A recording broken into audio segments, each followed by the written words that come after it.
Welcome to the Patron's Whisper.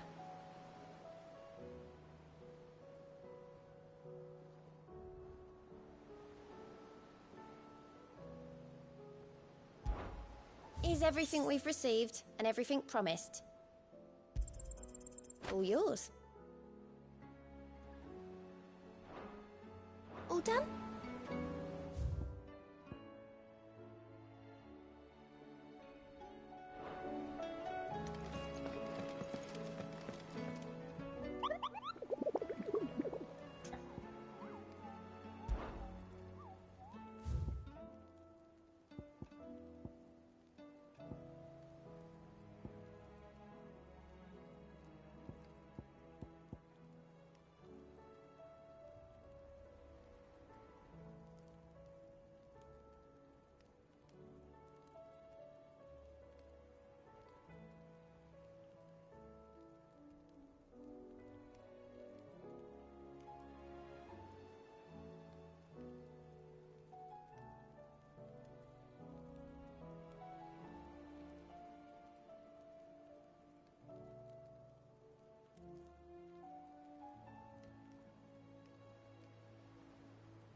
See that? Tell me you saw that.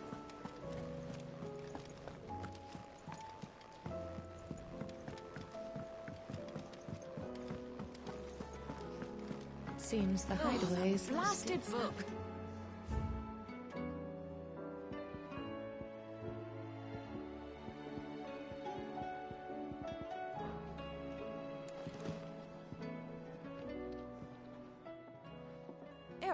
You put me in this situation, Clive. You can bloody well get me out of it. I need a hand with a recipe. Are you sure it's me you're looking for? I'm not much of a cook. I'm all the cook will be needing, thank you very much. What I want from you is a little of your time, right? Oh, and perhaps your sword. You remember Ivan's stew, right? Well, despite the look of the thing, and that awful stench, people wolf it down. So I thought I'd try making one of these supposed masterpieces myself. Had a peek at the book and gave it a go, but, well... It wasn't as straightforward as you'd hoped. Yvonne had the same problem. Yeah, but this is my blimmin' kitchen, and I will not be outdone. So if you don't want to be seen as playing favourites, I suggest you lend me a hand. I've never been one to play favourites, Molly. And I would be only too happy to lend you a hand. So, what's on the menu this time? A fried mortress of skyworm. That's one heck of a name, innit? Recipe seemed easy enough to an old hand like myself. Thought I'd followed it to a T. Only, turns out skyworm livers and drake's mint are not what I thought they were. At least I hope they're not, given the rancid mess they made. Yvonne said the recipes in the culinary pilgrimage date back centuries. Who's to say the ingredients even exist anymore? Wow.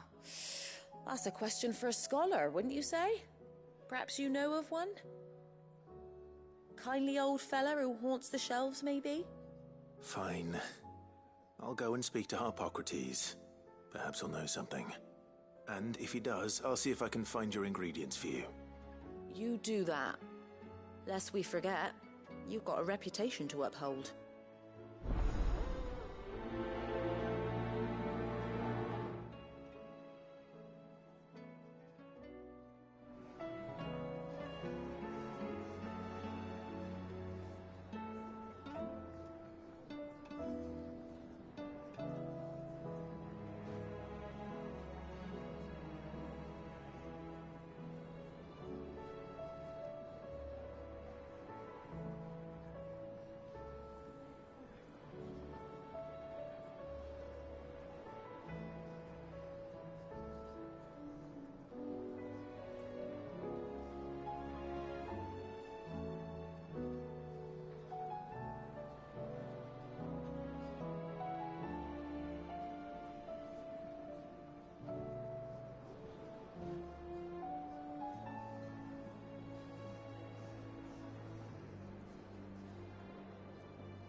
It seems the hideaway has lost its appetite.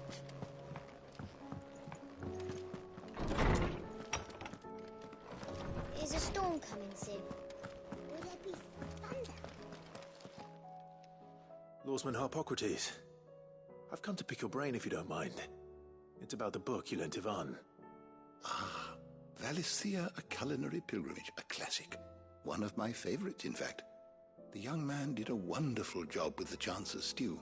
I do hope we shall be able to sample more such marvels in due course. That's actually why I'm here.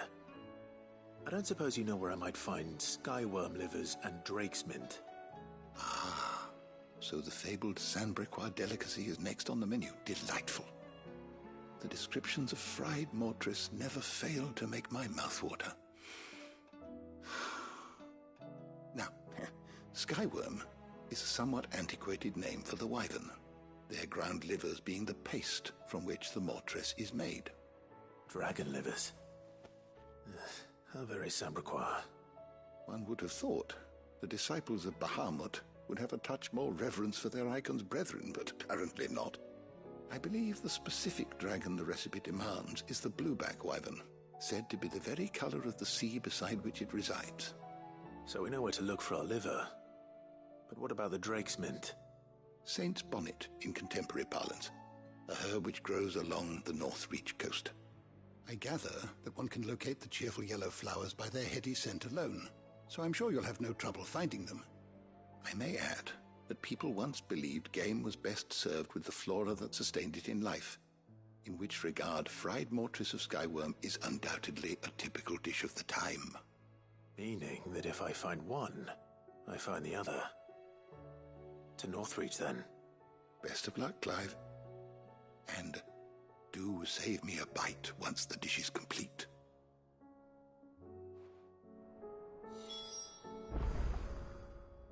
I was wondering when next you'd visit. I have compiled some new entries, if you would like to see them. There is a rather fascinating excerpt I've been meaning to show you.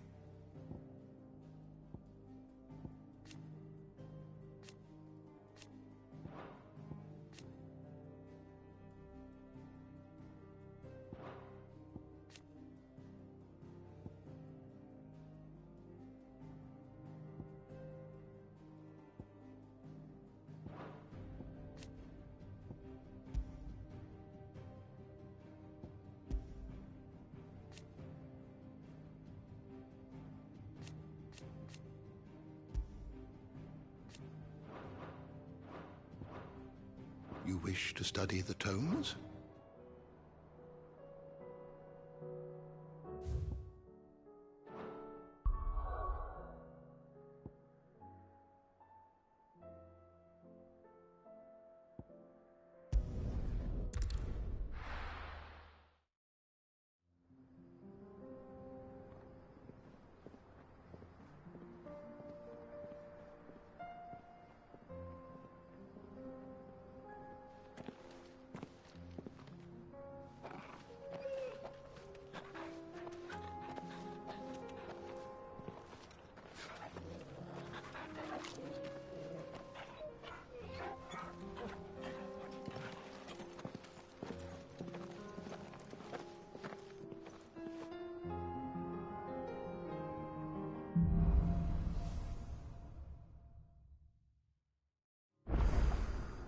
It's like a dream. The four of us out walking like we used to. Enjoying this, are you? Gav and the others could be in danger as we speak. You're right. I'm sorry. Yote is a fine scout. If Canville was attacked, she will already have begun gathering information. Tabor isn't far. We should pick up the pace.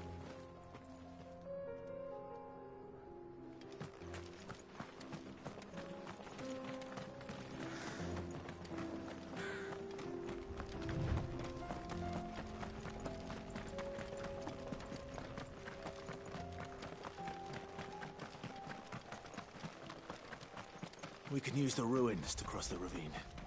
Assuming they would allow it, the Echoes have a will of their own. Time to fight.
Tell us about Yote, Joshua. She's strong-willed, loyal, and deadly with a blade. Much like Clive, but with better manners.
You're injured. What happened here? Where are your comrades? Ether flood. Up ahead. It swallowed our camp while we slept. My own men did this. Turned every last one of them. There's a village not far from here. Tabor. The people were kind to us.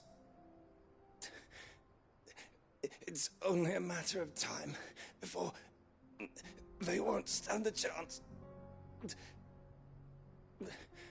We can't let those monsters reach the...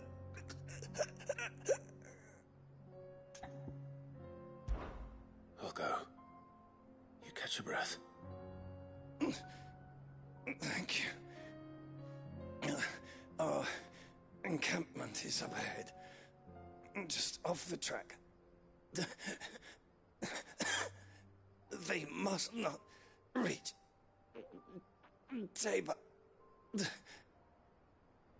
Forgive me, Lord Kuka. Rest well, soldier.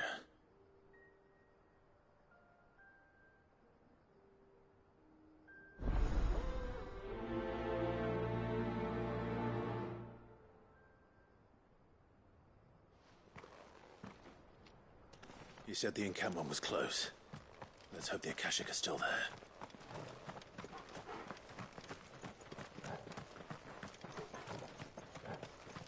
Another ether flood. They're everywhere now. We can't go around it. Then we'll just have to be careful.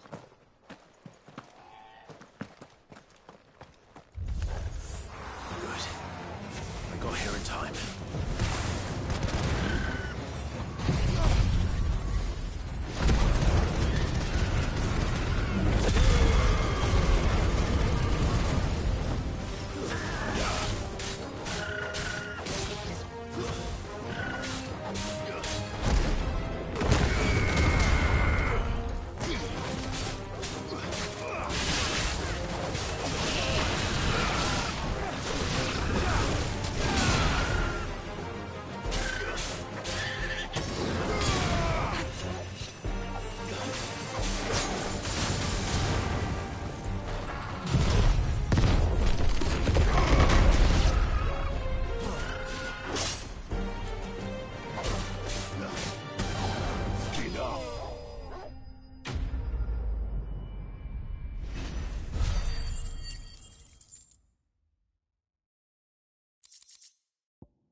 Someone there! Please, I can't move my leg! That doesn't sound like an Akashic.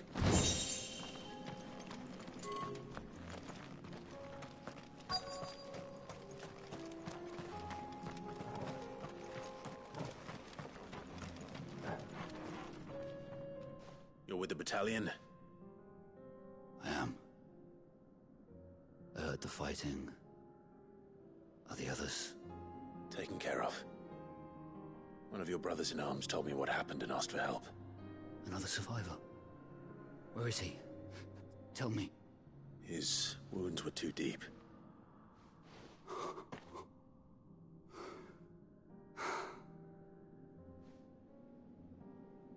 He was right to send you. Those things you slew are no longer my brothers. Tabor is safe thanks to you. Here, you've earned it.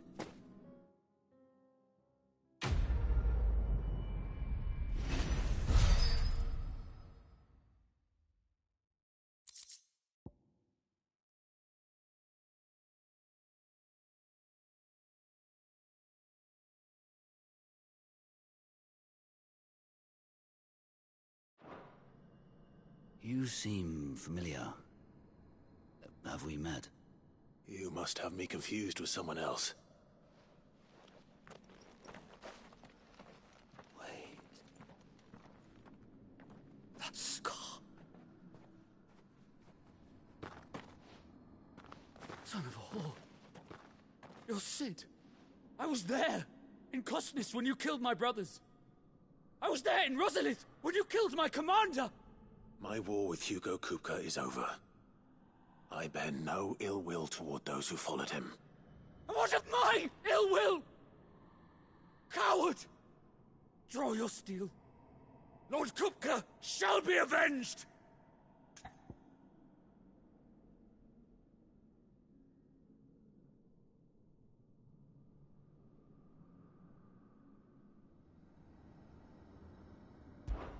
When your wounds have healed and your head has cooled, come and find me if you must.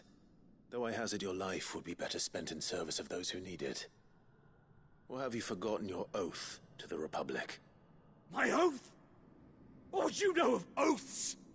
I know how hard they are to keep. Which is why I'm giving you the chance to keep yours. No. I won't be deceived. Lord Kupka told us of your crimes. You are an outlaw. A murderer, not some... Man. Like you or anyone else. I am nothing like you. But if you're not gonna kill me, then go. Leave! Just know that I will find you, Cid. Someday.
We're nearly there. Have you been to Tabor before? There are a few places I haven't.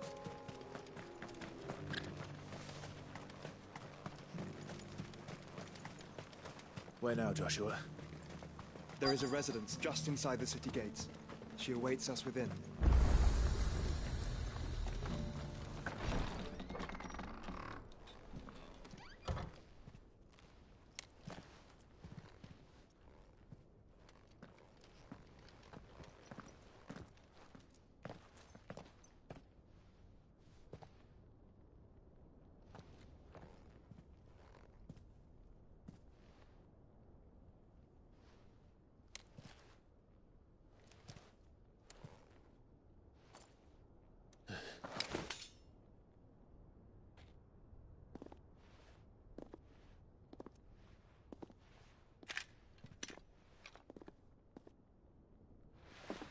My Lord Marquis, it is an honor.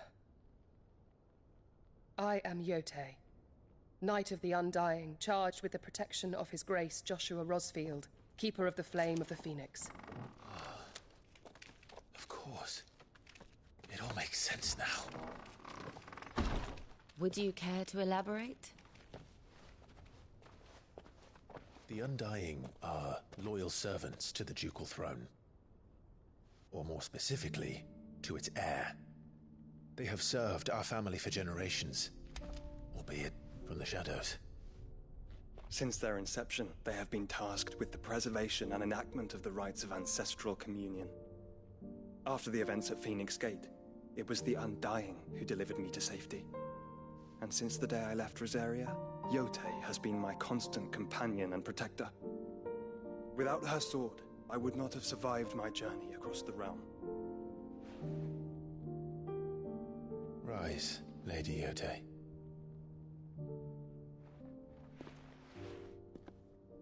You saved my brother. I owe you a debt I can never repay. I but did my duty. Come now. Tell us what you've discovered. Your Grace. It is as you feared. The vessel we spied off the coast of the Crystalline Dominion on the night of her fall. It was the Einherjar. Beyond any doubt. The Black Galleon. Joshua, the Einherjar is the Royalists' flagship. What business would they have in the Dominion? Upon learning of Waloed's involvement in recent events at Drake's Fang, I sensed the malign influence of Ultima, and bid Yote and the Undying look into the matter. We have reason to believe that the Black Galleon weighed anchor shortly after the fighting began, and set a course due south. For Canva. Then it is Waloed knights who besiege the cities. What is left of them, yes. And the Black Galleon sails at but one man's behest. Barnabas Tharm.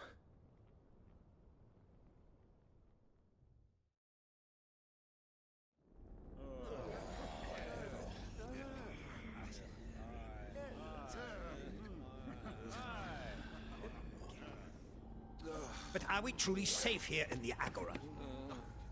The city guard have been paid, if that's what you're implying. All the more reason for them to run. Well, you are free to leave, Lord Minister. Markets abandoned, warehouses aflame, blackened hulls choking every port in the capital. Canva is ruined. The realm teeters on the brink of chaos, and all you can think about is commerce! Forgive us! We were not aware Dhalmekia now subsisted on charity! How dare you!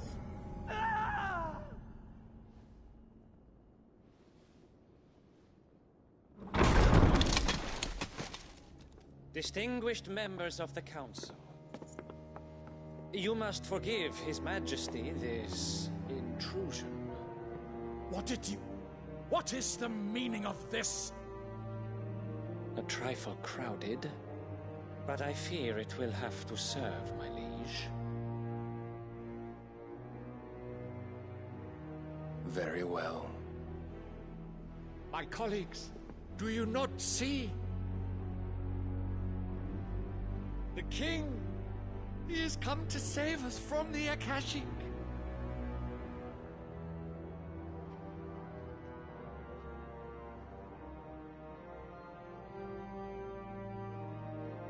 He is a gift from the heavens, divine intervention, our very salvation. And of course, if it is compensation he requires, we would be most willing to negotiate a fair price for services rendered. Fools. Your ignorance unbecomes you. Your Majesty, correct me if I'm wrong, but I would swear that the fiends washing the cobbles of Canva with the blood of her citizens wear the colors of Waloed. Ha! So you do not deny it. Guards, fetter them, and see our guests to the dungeons!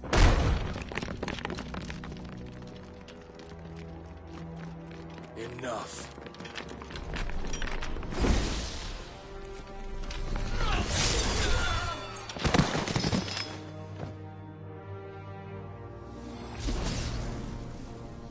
Pathetic creatures.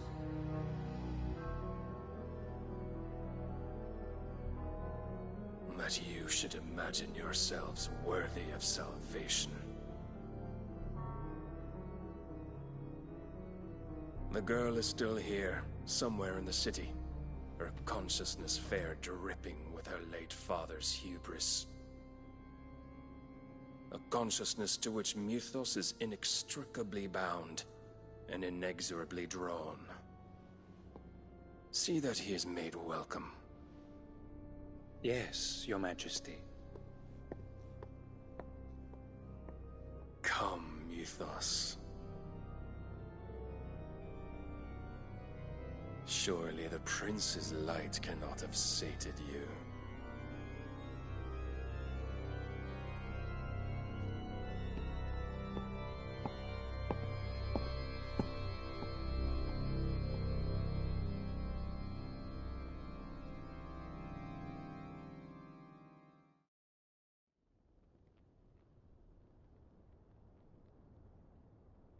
So then, how long has Waloed been under Ultima's control? How long indeed? Based on what we know of Barnabas's actions, I would guess some few years, mayhap more. But to what end? What does Ultima want? The tapestry. Show them.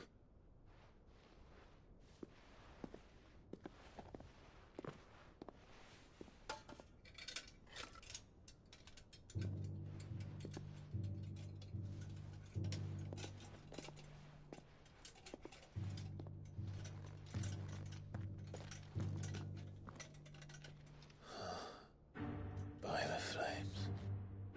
Phoenix Gate, Drake's Breath, and now here. But what is it? It is old, ancient, even. Naught remains of the faith it represents, save what can be gleaned from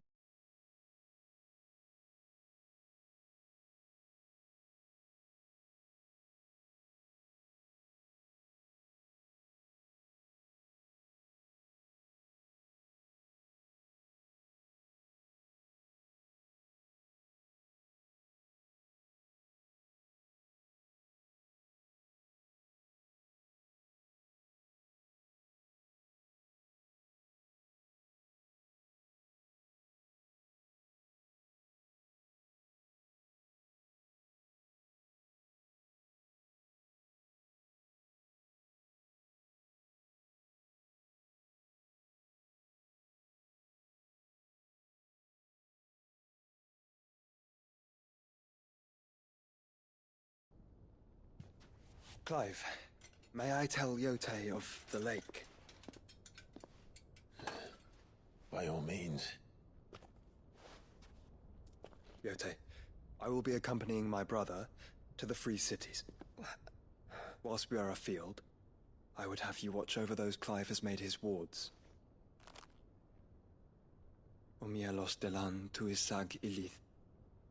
Though well concealed, the hideaway lacks trained fighters to defend its occupants should they be discovered.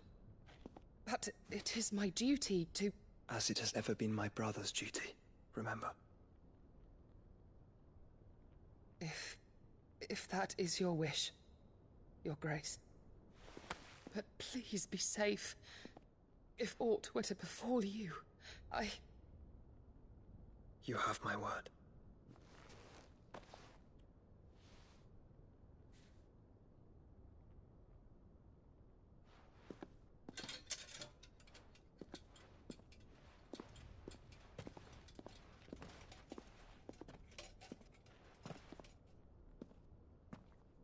Farewell, my lord, my lady. We are in your debt, Yote.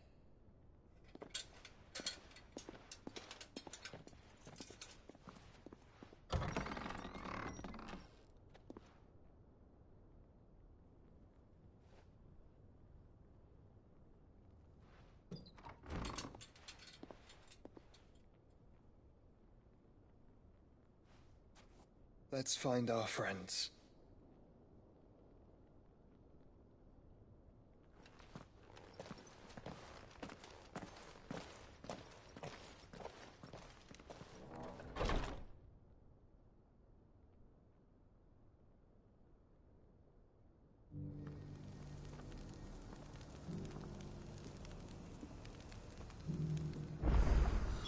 It's plain she cares for you very deeply.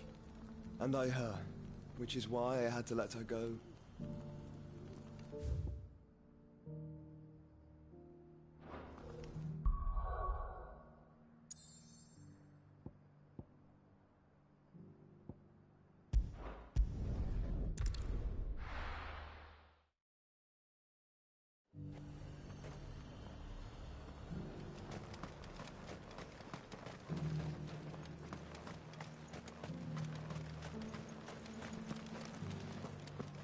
There were ghosts at the gates not days ago.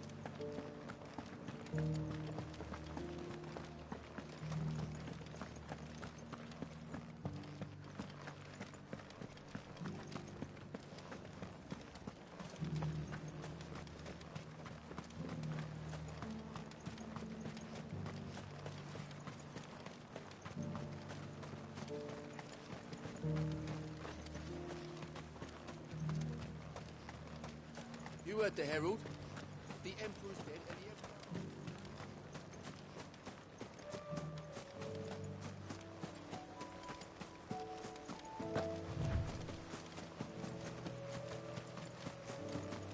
Hippocrates said I should be able to find what I'm looking for somewhere nearby. Bright blue dragons and bright yellow flowers. Should be easy enough to spot.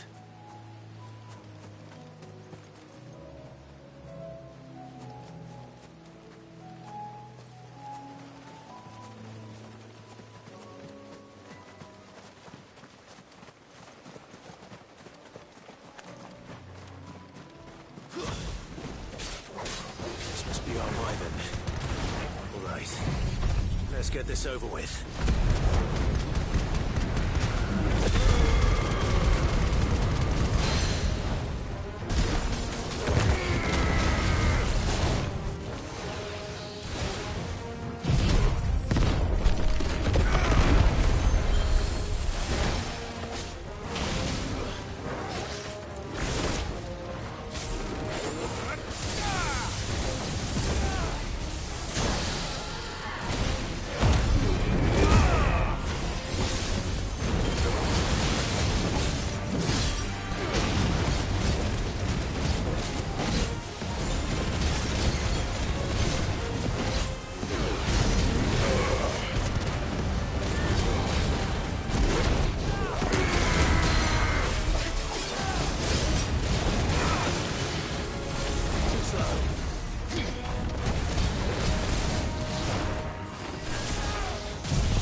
That's the wyvern's liver.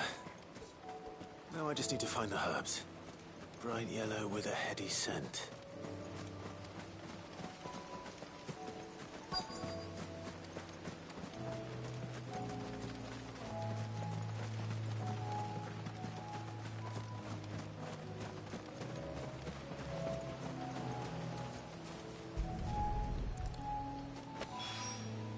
I think that's everything Molly needs to resurrect her recipe. Seems the hideaway's lost its appetite. So, did you have that word with Tomes then? I did, and he was as helpful as ever. He told me exactly where to look, in fact.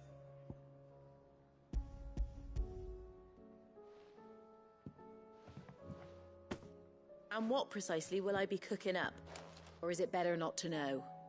Blueback wyvern liver. And, a herb known as Saint's Bonnet. Ah, wyvern livers, was it? Well, at least it weren't actual worms, I suppose. Now then, you stay right where you are. I've got some cooking to do. Let's hope these grand old chefs of yore knew what they were on about.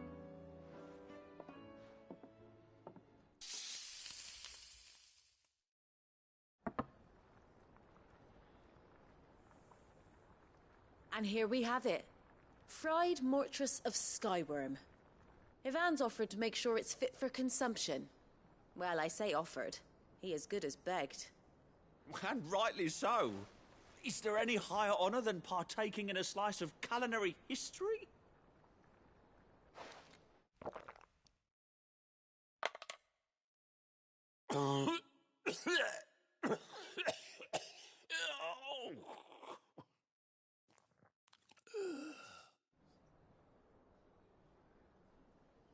So, not fit for consumption then? What witchery is this? The crackle of the crust gives way to an almost violent richness. Yet, it is the piquant kiss of the saint's bonnet that tames this savage dish. It is a tour de force. A force of nature, even. A maelstrom of flavour and sensation. A graceful beast emerging from centuries of slumber. I think he likes it. Well, I can't quite tell with all that nonsense he's talking. But I reckon you might be right. It was decent then, I take it. decent. It's remarkable, and I defy any man to say a word to the contrary. Sid, might I suggest that you command a party of your finest men and women to procure a dozen blueback wyverns forthwith? I'll give it some thought.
Is a storm coming, Sid? Will there be... Sid, perhaps you can help me solve a mystery. I can certainly try. Who's gone missing this time? It's not who, but what. Mid's scales, the ones she made for her workshop. I borrowed them to teach the little ones about weight, and shortly after the lesson, well, they vanished. My first thought was that they'd taken them off somewhere to play, but when I asked, they swore they had nothing to do with their having disappeared. Which almost certainly means they had everything to do with it.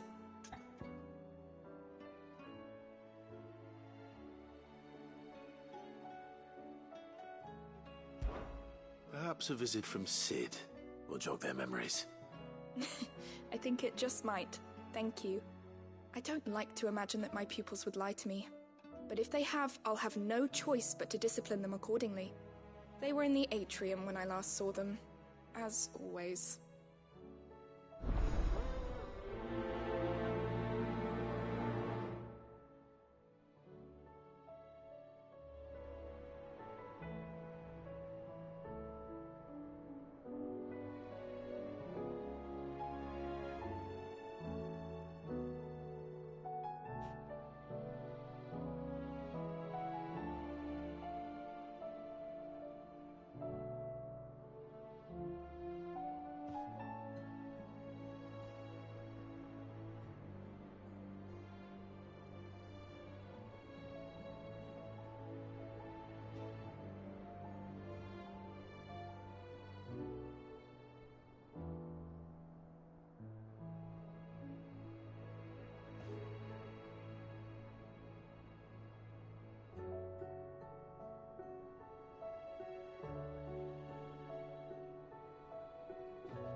Is a storm coming, Sid?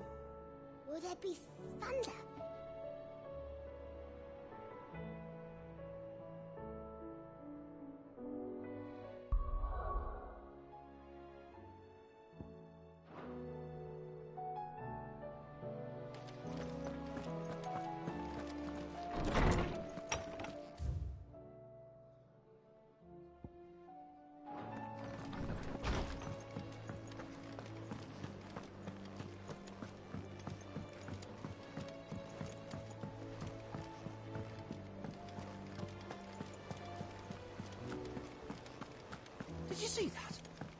Tell me you saw that.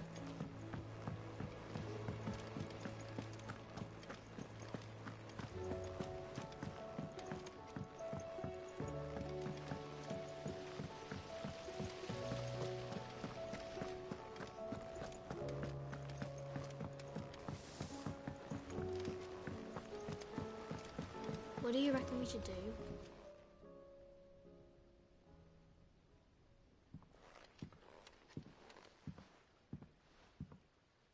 Sid!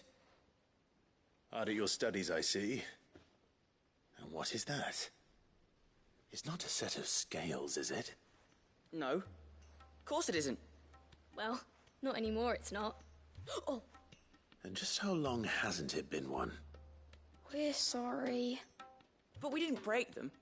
We dismembered them. Just like Miss Mididol showed us. Miss Mididol? And why would she have you dismembering her creations? Because that's the only way to become a ninja-neer. Miss Mididol said, the best way to see how something worked is to take it apart and put it back together again. Well then, your work is already half done. Carry on. About that. The taking apart was easy enough, but it's the putting back we can't work out. Speak for yourself. The heavy thing goes at the bottom. Then...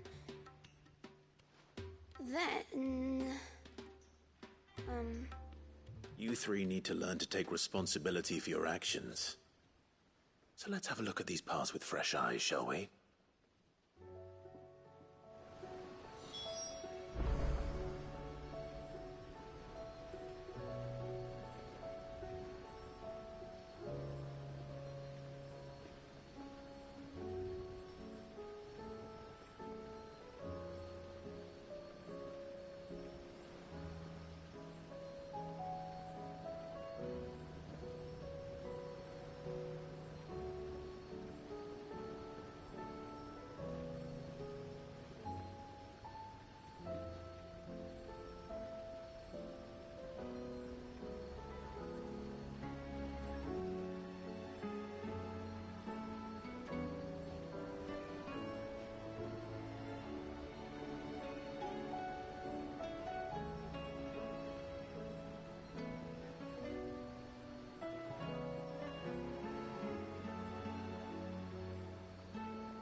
All right. Everything here was once part of Miss Mididol's scales. Every piece has its own role to play, and each is just as important as the others. If even one of them is missing, the scales won't work. So let's think about what those roles might be. You already know one of the pieces, the body. Its role is to support everything else. But what of the others?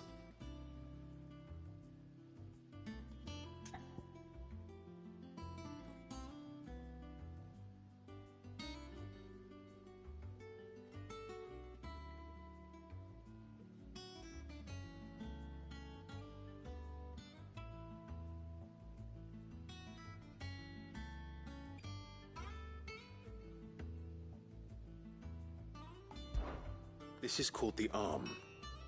Why do you suppose that is? It doesn't look much like an arm. You're right. It looks more like a wing. Like a chocobo wing! You've ridden a chocobo before, haven't you, Sid? Will you teach me to ride one day? I'll think about it. Now, what do arms do? Hold things. So wait, maybe this arm holds things too? Good thinking. You're on the right track.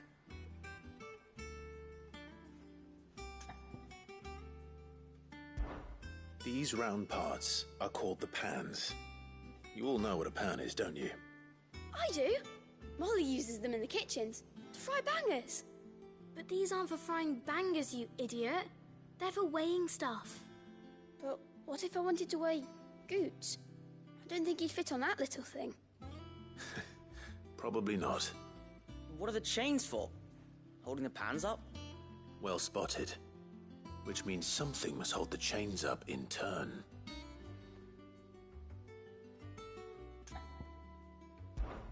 This tiny piece is what's called a cogwheel, or gear.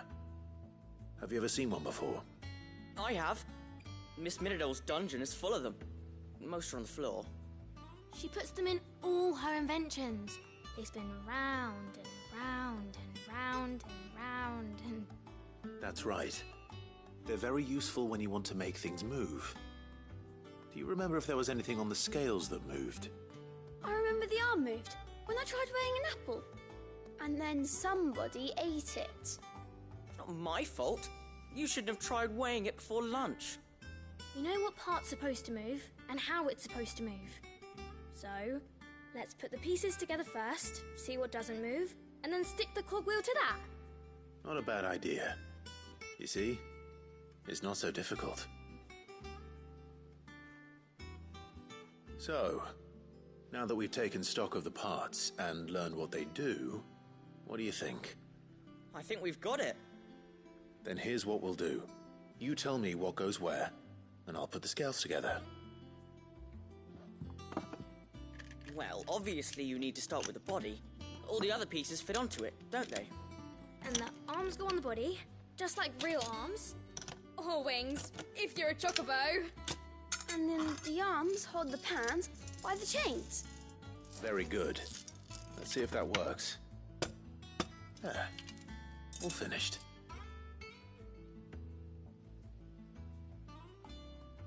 Yes! We did it! Well, with Sid's help. Oh, I just put the pieces together. It was you three engineers who showed me how. That's right. We're Miss Minadol's hairs. Her hairs? Yeah, hairs for the future. She's showing us her secrets now, so we can help out the hideaway when we're older. What do you think, Sid? Are we almost ready? With a little more help from Miss Minadol and Miss Shirley, I'd say it won't be long at all. You hear that? It won't be long. Until then, though, do try to be honest with Miss Shirley.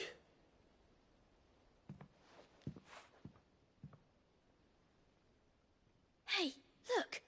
We never used the cogwheel. You don't think Sid forgot about it, do you?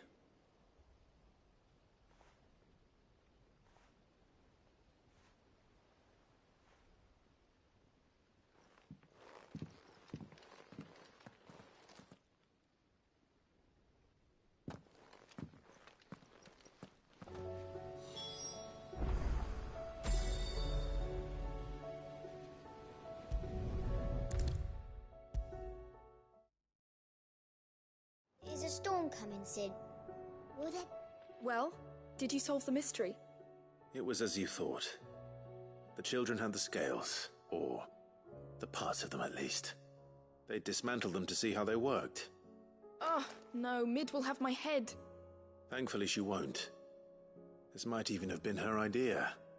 Although I was the one who ended up teaching the lesson. I'm so sorry, Sid. I know how busy you are. I shall see that the children are properly punished. Please, there's no need. Mid seems to have taken the three of them under her wing. She's even calling them her heirs. She'd have them follow in her footsteps. And her father's. I see. Sid, do you know why Mid has been spending so much time at the hideaway of late? She told me it was because her studies have been interrupted by events in Canva. Is that not true? No, it isn't. The university offered her a commission. In exchange for full tuition, room and board, they asked her to oversee the design of several new war engines. To anyone else it would be an opportunity, but to Mid, who lost both her parents to war, it was a bitter pill. One she was none too keen to swallow. But that should come as no surprise. She's only ever cared about bringing people hope. The very last thing war can be said to do. Which explains her heirs. She's working to give them a better life. And so should I. What's the odd engineering lesson? Ah, you've given them far more than that. And I'm sure they're very grateful.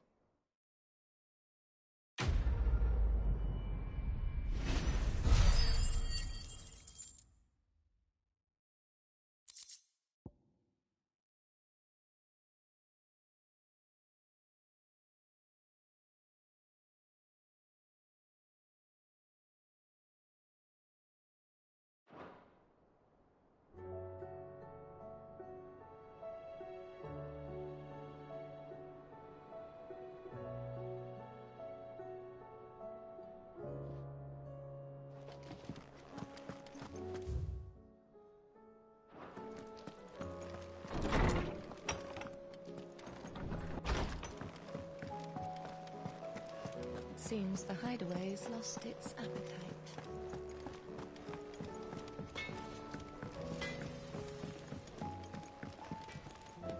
What am I gonna do?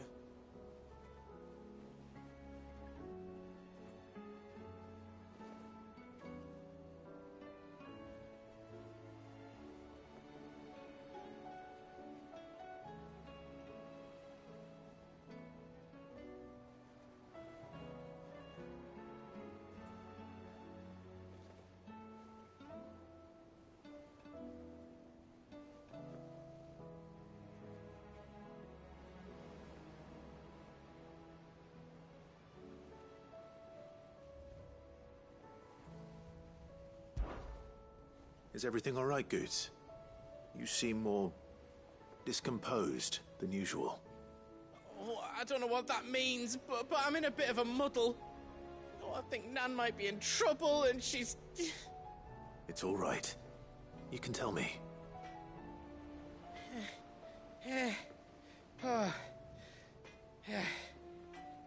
There was a trader came by. One of our usuals, like. Said he'd heard some rotten rumours about her down Dallymill Way. Folk are saying she's been selling to bandits and cutthroats and that. I mean, she's fond of a chance to make a coin or two, aye, but she'd never do business with baddies. Especially not the kind who go hurting people who haven't done out. I wanted to ask her about it myself, but I'm scared she'll give us a tongue lashing. She'd never give your tongue a lashing, though, would she?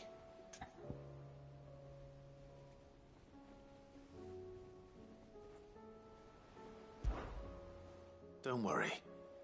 I'll speak to her. Oh, thanks, Clive.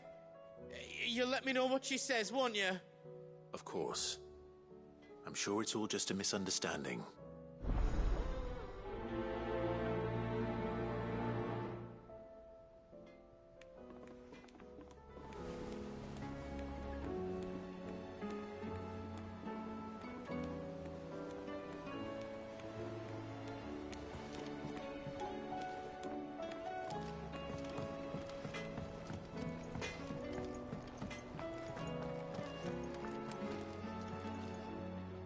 Lady Karen.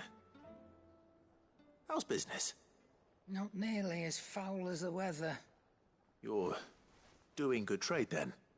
Both in and out of the hideaway? Can't complain. Wait. What exactly are you getting at? Not once in 5 long years do you pay my affairs half a care, but here you are today, raking me over the coals like a bloody popoto? Just asking. Out of interest. All right.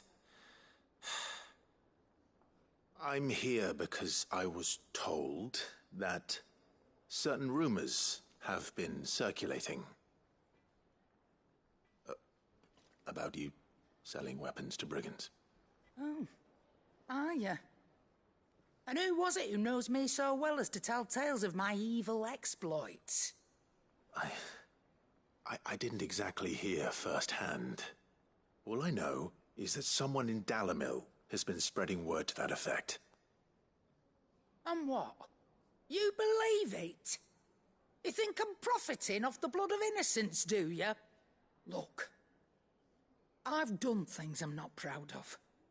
Might be there were a time when I turned a blind eye to the wretchedness of the world so I could line my pocket. But that woman is no more. And you'd know that if you'd ever paid the slightest bit of notice. You're right, Lady Karen. I apologize. It was wrong of me to doubt you. Aye, it was.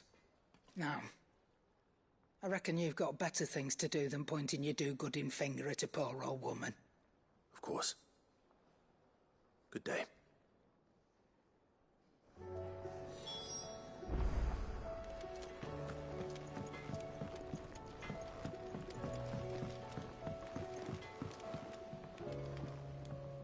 I spoke with Lady Karen. What did she say? That the rumors were unfounded, and that I was a fool for thinking they might hold any truth, along with some other things that made her feelings clear.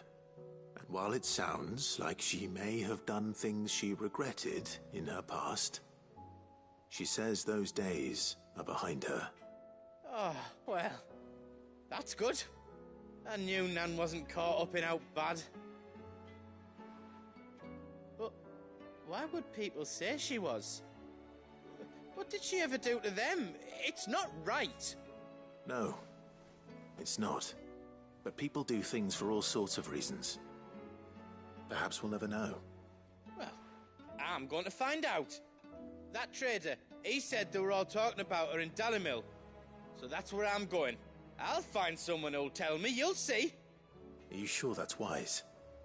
Whoever's spreading these rumors means Karen ill. Oh, right. But that's why you'll be coming with me, isn't it, Clive? I suppose it is.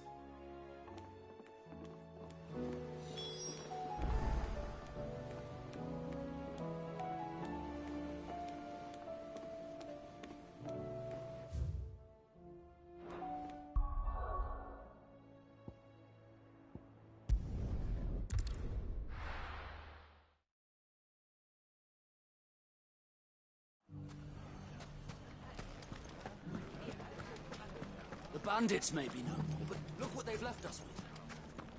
What a hard time. It shouldn't be too hard to find goods. Are the bad men going to come back? The gentlemen of the town guard are a strapping bunch. Could be I know something more. Clive, listen! I found someone who says he's heard the rumors about Nan. Have you? Go on. Tell him what you told me. All right. It's like I said. A wizened old crone by the name of Karen's been selling steel to whoever will pay her price, be they knight or knave. Says the more swords and spears she puts in people's hands, the more war they'll wage. And the more war being waged, the more call for swords and spears. And who will they all turn to keep them in steel? Why, the good Reaper herself. And you've seen this Reaper at work? Aye, it just so happens I have. You'll find her right here plying her trade most days. Here in Dalimil? Where exactly?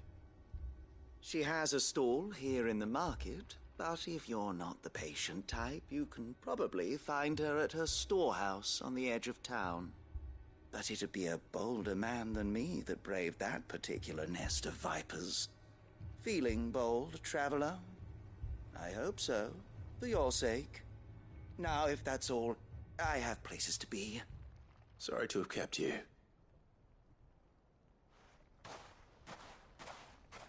You don't think Nan's the Reaper, do you? Not unless she's discovered the secret of how to be in two places at once. Eh? What do you mean? Lady Karen hasn't left the hideaway in weeks. So who has been running this store he spoke of? Good question.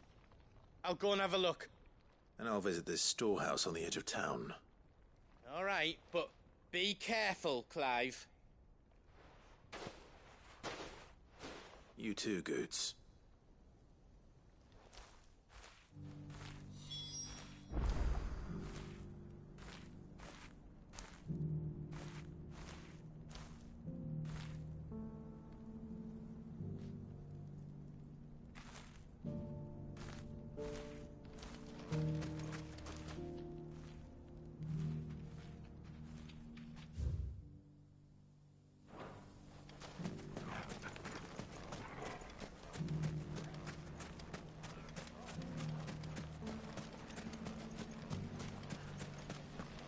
The gentlemen of the town guard are a strapping bunch.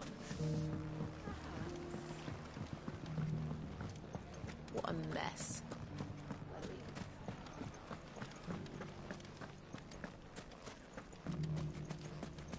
You fought very bravely. The safety of the town is important.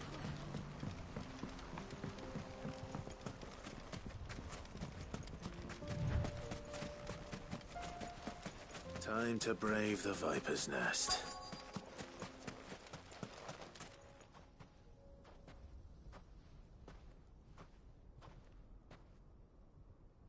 Just you, is it? Thought I might have laid it on a bit thick. It was a fairly unconvincing tale. So, what now? That's up to you. Die a slow death, or a quick one. Boys, he's all yours. But that sword is mine.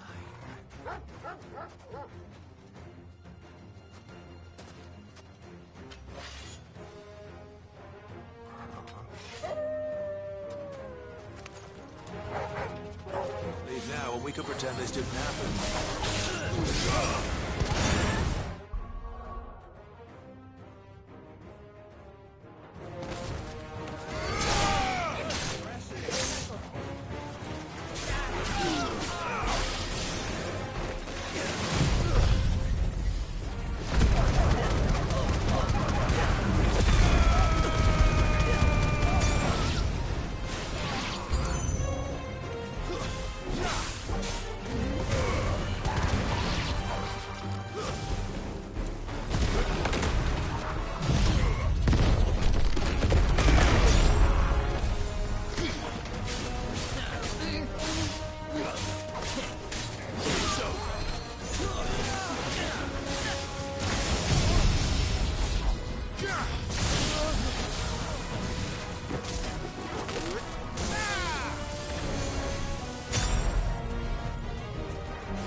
done it now.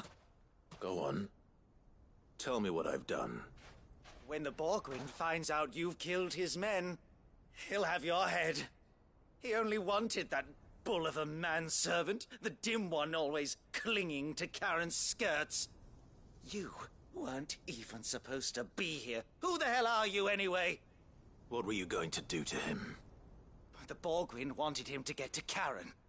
I was only supposed to point the lamp in the right direction once he arrived in Dalamil. But then you turned up. Well, go on then. If you're going to end me, end me. You're not worth the effort. Now be gone, before I change my mind. Fucking coward! I need to find Goots. Right now.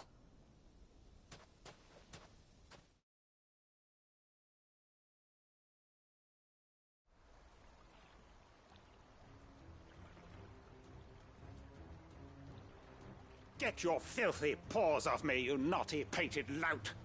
Stop calling me names! And stop spreading them horrible lies about Nan!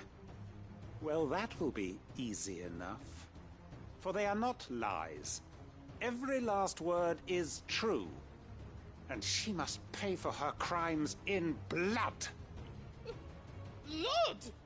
Goot, are you all right? He's gonna kill Nan! He said she had to pay in blood! After what she did, it is only right. She ruined my life and the lives of countless others. That loathsome harpy's very existence is a crime, and I will not allow it to continue. Goots, was it? I have no quarrel with you. Only with your employer. Run along now. You need not pay for her sins. No. No? I don't care what she did.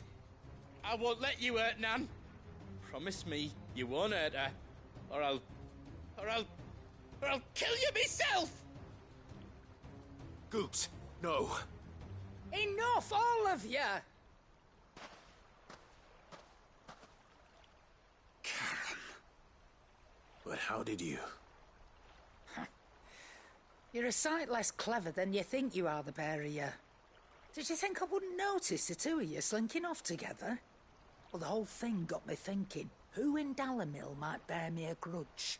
And a certain snivelling shit I ran afoul of in my fairy years came to mind. Though it was just Bogan back then, wasn't it? I thought the years might have taught you some sense, but I see you're the same pants-pissing craven you've always been.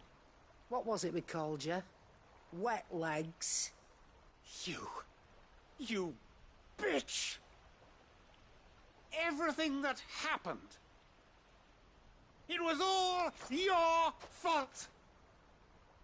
And now you'll finally pay for what you did to me!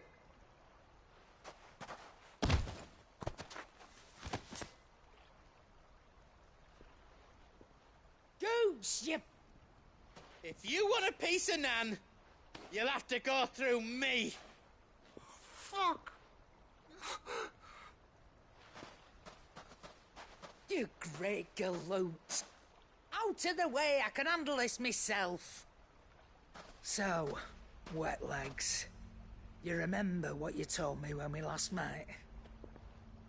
An eye for an eye. Wise words, Sam. Wise words. And now, it's time to collect.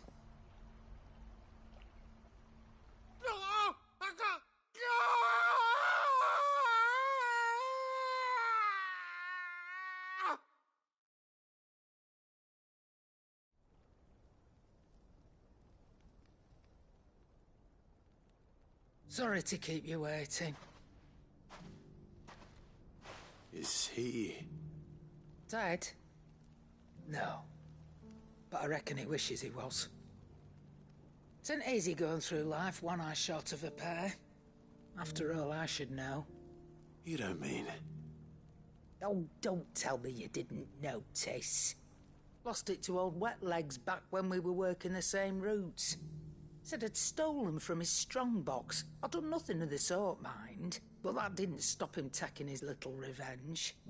So I took some of my own. Sorry, lost everything. His coin, his clients. Always knew he'd be back one day to claim his due. But he crossed a line dragging poor Goots into this. He didn't hurt you, did he? No, Nan. Still got all my arms, see? Legs too. But what if he comes back again? What if he does? First we take the other eye, then we work our way down. He'll learn his lesson soon enough. But something tells me the Wet Legs has learned it already. Right. Let's get you back to the hideaway. You've attracted quite enough attention already. Ta-ra, Clive. Remind me never to cross you, Karen.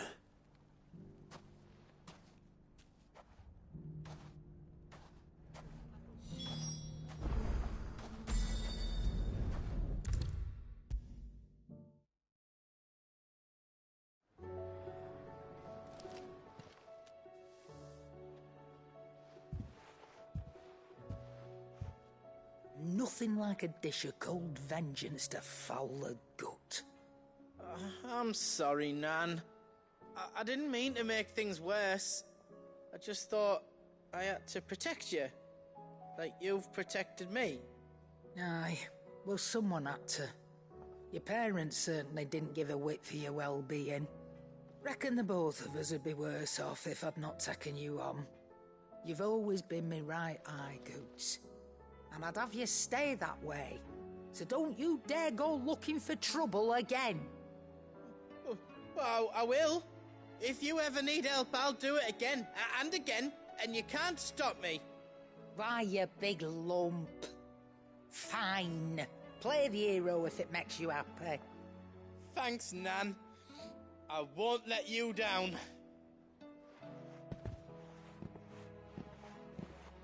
There's nothing he wouldn't do for you. That's as maybe. But if he's ever to make his own way in life, he'll need to start looking out for himself as well. Till then, he'll need people to watch his back, just like you did in Dalamil. Don't think I didn't appreciate that. Of course. His family. Stop it. You make me one good eye, mister. I don't go thinking that'll do you any favours. A potion today'll cost you the same as it did yesterday.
Seems the hideaway's lost its appetite.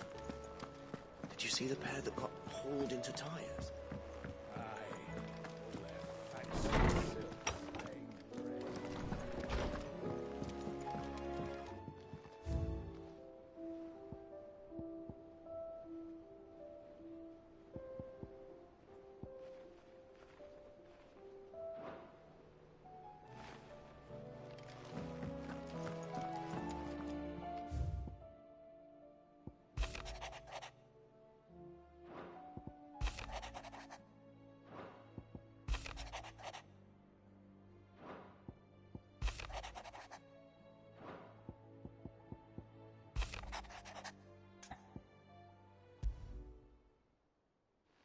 Rutherford.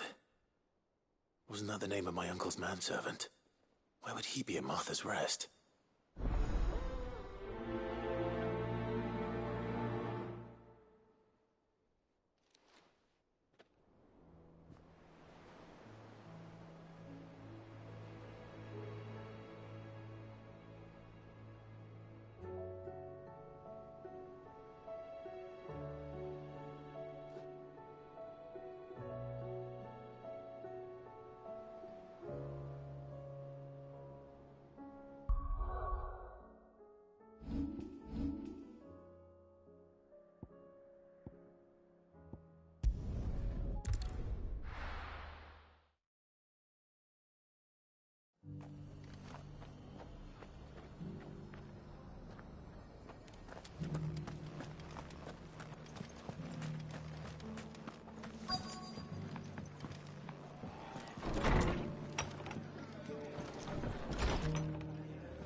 My lord Marquis, is that you? It is you. Then you received my letter. I am Sebastian Rutherford, chief steward of your lord uncle's estate. Of course. We met once before. Yes, my lord. Thank you for coming. And what was so sensitive that you couldn't put it in writing? 1,000 apologies, my lord. I did not mean to offend. I merely... It's all right. Continue. I am here at Martha's Rest, at the behest of your lord uncle, tasked with learning what I am able of the realm's current state of affairs. And what I have learned is grim. The fall of the Mother Crystals has left Storm in a state of utter disarray. The subsequent darkening of the heavens has only made things worse. Akashic attacks, once unthinkable, are now commonplace. The gears of governance have ground to a halt, and without a steady hand on the tiller, the realm threatens to drift into utter chaos. Your lord uncle, however, believes there is a way to avoid this fate, and is determined to see it set in motion. That sounds like quite the undertaking. It is. Hence my having enlisted the aid of several colleagues serving the 7 high houses. Alas... Alas? I have lost contact with 2 of those colleagues already. They are both able-bodied and trained in the sword, yet in these dark times, even that may not prove sufficient to keep a man safe on the road. So you want me to find them? I'll need to know where they went. One I sent to investigate the Republic, the other the old Imperial capital of Oriflamme. That doesn't exactly narrow it down. I suppose I'll start in Dalimil and work my way east. Thank you, my lord. I shall pray for your success and safety.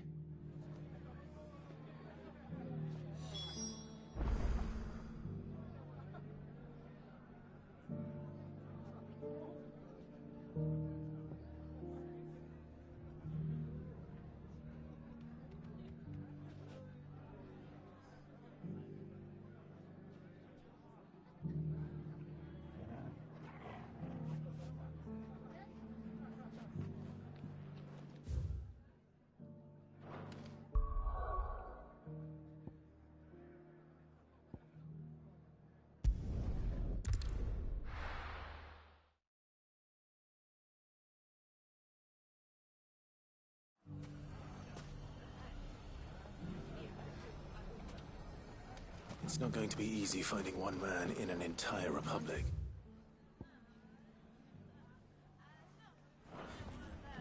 Let's hope someone here's seen something. A hard time putting this. Mummy, are the bad men going to come back? No, darling, they're not. Never again.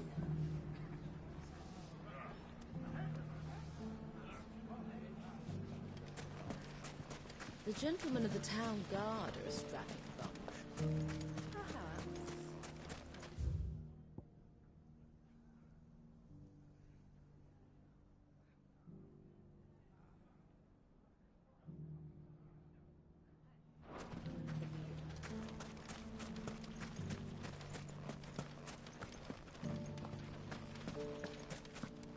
Anything I can interest you in? Here you are.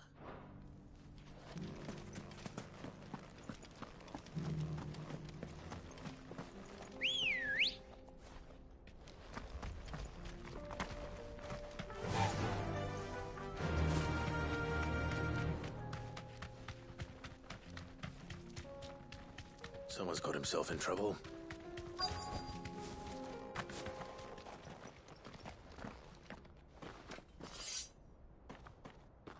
I don't see your master here, so you can start by giving us all the coppers in your purse. I already told you, I have nothing. Then maybe we'll take that pretty outfit and the steel you're wearing. Please! These men are trying to rob me! I'll deal with this. Thank you. You that one's master, then? If you'd kindly pay the coin he owes us, we can pretend you didn't draw your blade on Republican soldiers. Or you can go back to your garrison and I won't report you to your captain. Oh, you're more than welcome to.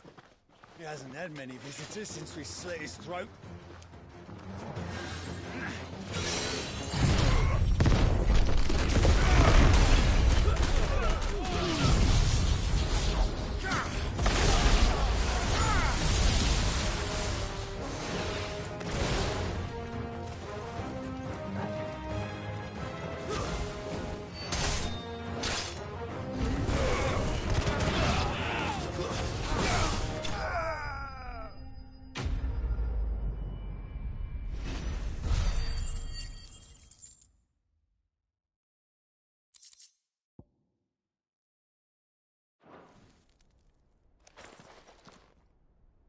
I'd expect as much from Hugo's faithful, but these were men of the fist. Much has changed in the Republican army since they lost their rock. You've seen this kind of thing before, then? Many times. I was sent here to observe the situation. You're one of Rutherford's men. He sent me to look for you. Well, then you have my thanks.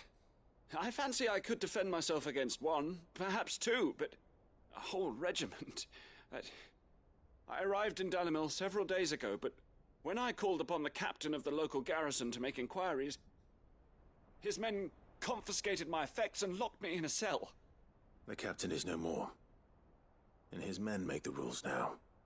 Fortunately, I was able to bribe my way free, only to be stopped again by those soldiers you so kindly dispatched. What of the Fist's Central Command? Surely they wouldn't allow such lawlessness amongst their ranks. I would imagine they are unaware of it. Most of the army has fallen back to the capital and hunkered down behind her walls.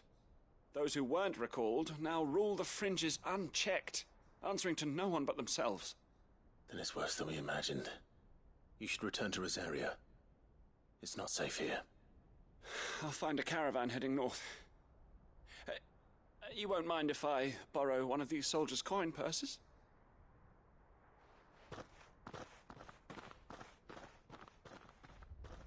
Not at all. Now, to find this second associate of Rutherford's. If he was bound for Oriflamme, I'll start at Northreach and see if I can pick up his trail.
There's a lot of road between here and the capital.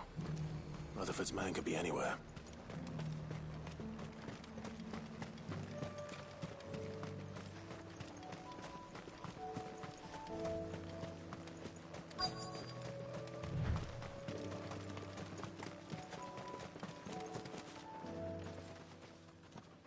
What happened here? If you're with the others, they've already relieved me of my belongings. I'm not. I'm looking for someone who was sent here by a man named Rutherford. And then you found him.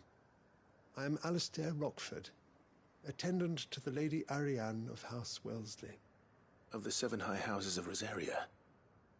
It's been a long time since last I saw my great-aunt. Is she well? My Lord Marquis? Yes. Yes, she is. The Lady Dowager has granted me leave to assist your Uncle Stuart. I was on my way back from the old capital when I saw some villagers being robbed on the road here. Bandits? They looked more like field hands, but it didn't matter in the end. I did what I could to help the victims, but all it earned me was a pommel to the temple. Which way did they go? South, toward the gate. All right. I'll take care of them. Founder knows I've met enough of their kind. You head back to Northreach, visit the Vale, tell them I sent you. Thank you. I shall. Founder be your shield.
They just couldn't resist, could they?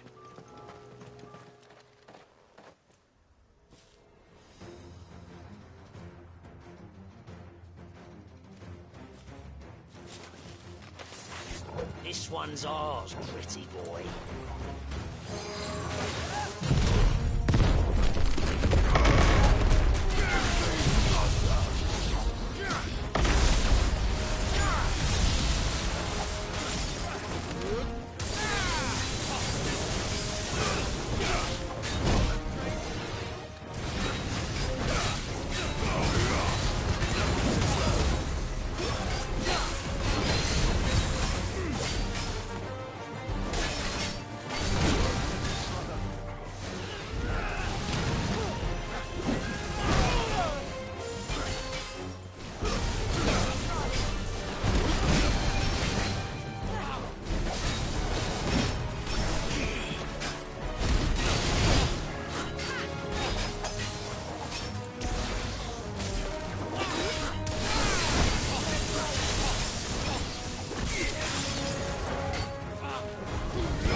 Break for the town while you can. There may be more bandits nearby. You don't need to tell me twice. Many thanks, traveler. This looks to be all of them. I thought I told you to make for the Vale. And stand by as ill might befall the heir to the ducal throne. It's just Clive, and I'm fine. Which is more than can be said for you. I will survive. Strange that the garrison wouldn't intervene in such a brazen attack so close to their gates. The garrison have their hands full inside the city. Some days they don't even send out patrols. There are few hands left to work the fields, and even fewer to transport the grain. The market stalls are nearly bare, and the price for what remains is exorbitant. It's not uncommon to see a fight break out over a crust of bread. When I said the ones who attacked me didn't have the look of bandits, I meant it. They were probably just desperate. Rockford, listen to me. If you are to continue your investigation, you first need to seek the attention of a healer. Of course. I shall return to Northreach right away. But allow me to thank you first. Had you not happened along, Don't thank me. Thank Rutherford. It was he who sent me. I suppose he'll be wondering where I've got to. I shall send a Bastolus as soon as I'm able. Good day.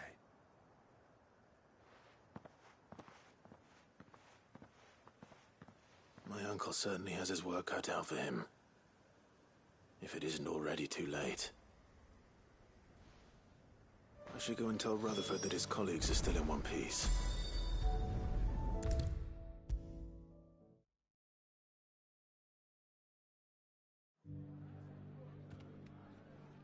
I see you're still here. The Rest's location affords a constant flow of traders, and with it, a constant flow of information. Speaking of which, I received word from both my associates. They have resumed their investigations, thanks to you. I only happened to be in the right place at the right time. They both seem to think the realm's prospects rather grim. I am afraid that grim would be putting it lightly. Storm is in crisis, and if we are to free her, we must work quickly. And we must work together. Such is your Lord Uncle's wish. As it is mine.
Opportunity beckons. Who?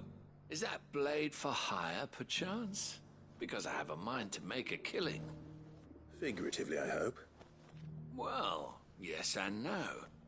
A passing caravan carried with it a rumor most fortuitous for one in my trade, that an elder Dread Evis had been sighted in the fields of Korava.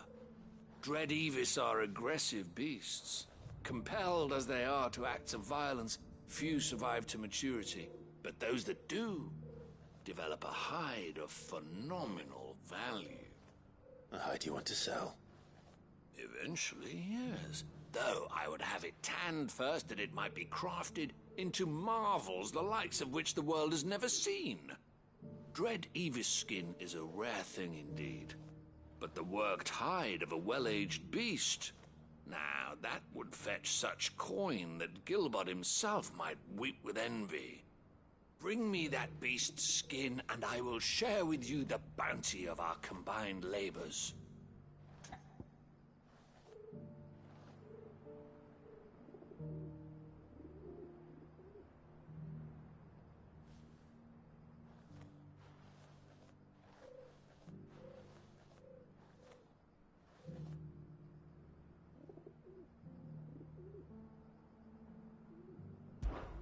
All right. I'll hunt your Evis. Of course you will. When one lives in such troubled times, it is a fool who lets opportunity slip his grasp.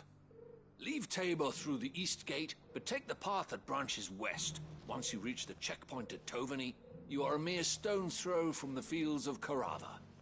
I eagerly await your safe, and above all, triumphant return.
Cyril.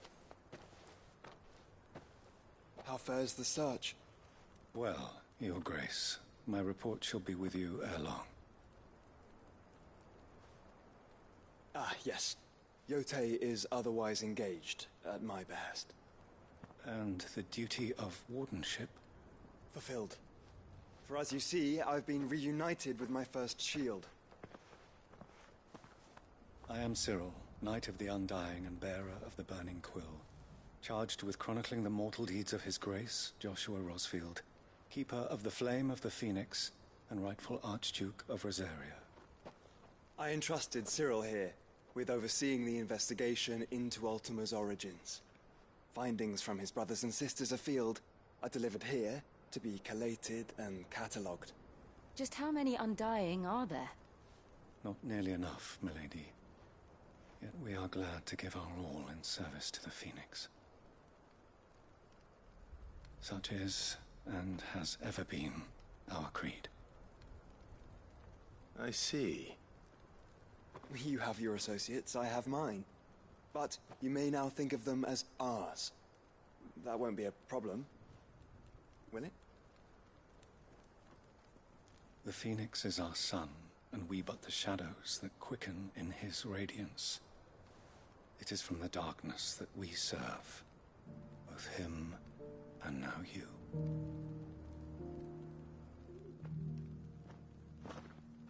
Pray accept this token.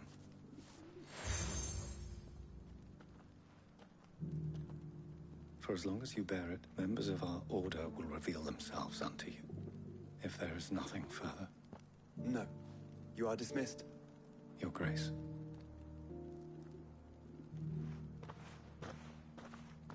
To Canva, then. We'll talk about this later. Cyril's.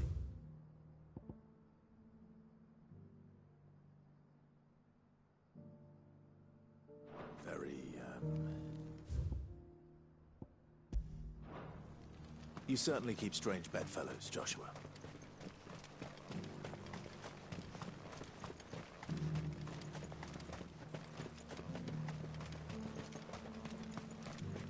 The free cities under sea?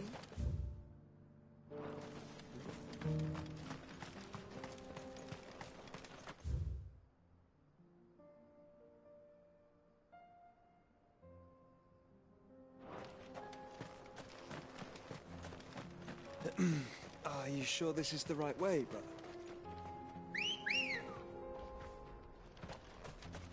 Let's go.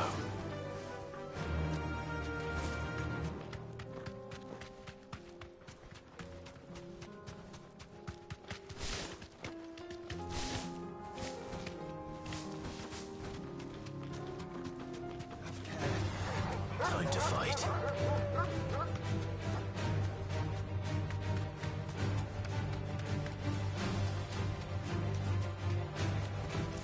Thanks, Cal.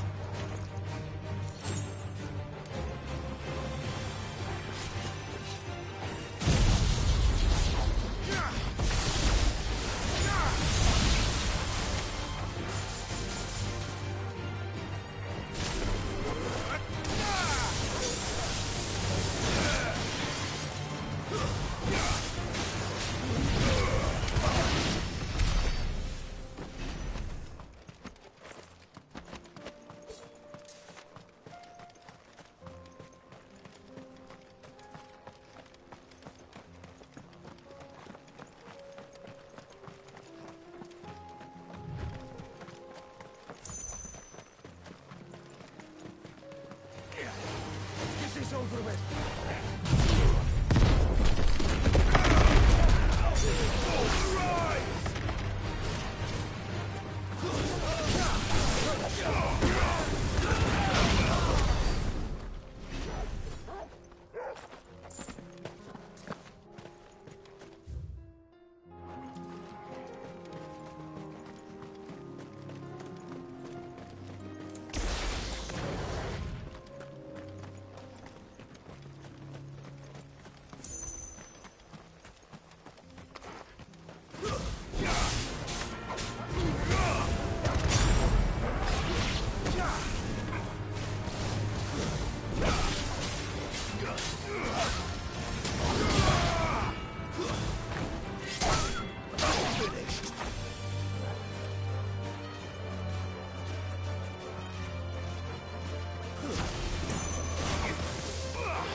There's still plenty of fighting in yet.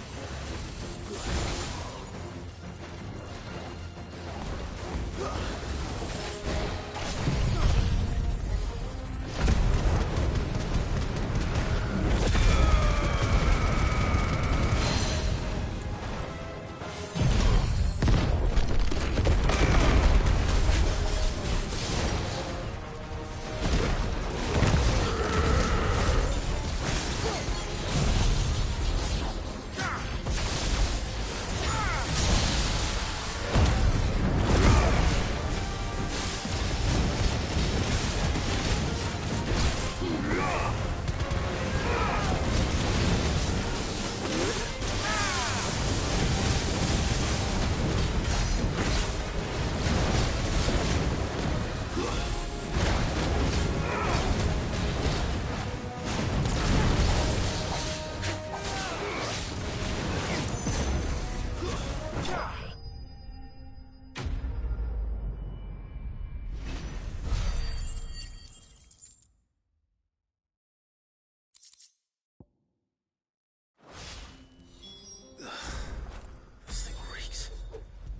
sooner it's off my...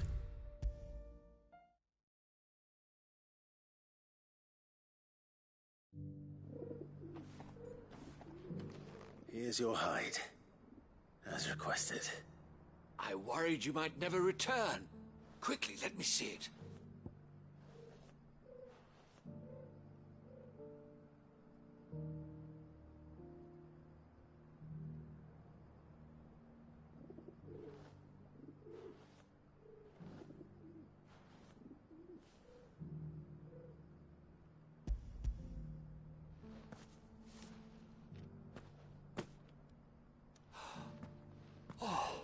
Supple as a maiden's cheek, yet as adamant as her virtue.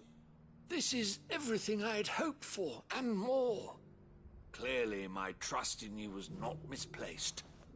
You must be a hunter of considerable talent to have bested the beast with nary a scratch. Join me as my honored partner. With my means and your might, we shall be as wealthy as the merchant kings of Zemeckis. I don't plan on making a habit of this. I'm busy enough as it is.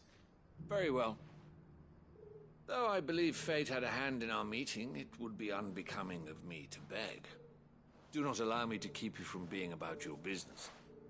Here, for the hide.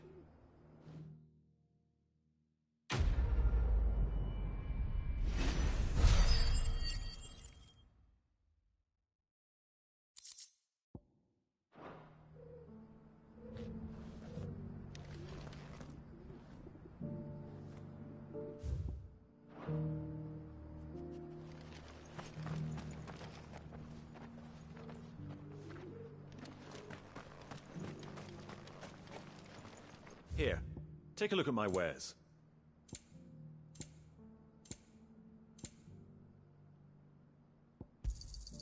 Anything else? A fine choice.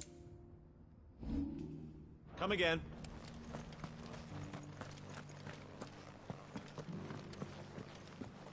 Careful how you pack that leather. Any crystals... You! Finally.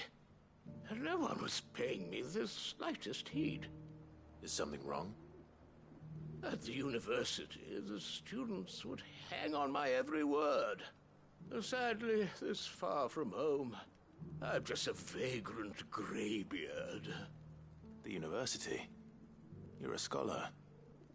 A specialist in ancient cultures. The most accomplished in all Valisthea, some have said. Not that I look the part in these tattered rags. In my heyday, no obstacle could have kept me from my studies. Yet here I am, a wizened windbag, bested by the many steps of Tabor. The answers I seek lying just beyond my enfeebled reach. Would you do an old man a kindness and brave the stairs in my stead? You'll be amply rewarded, of course.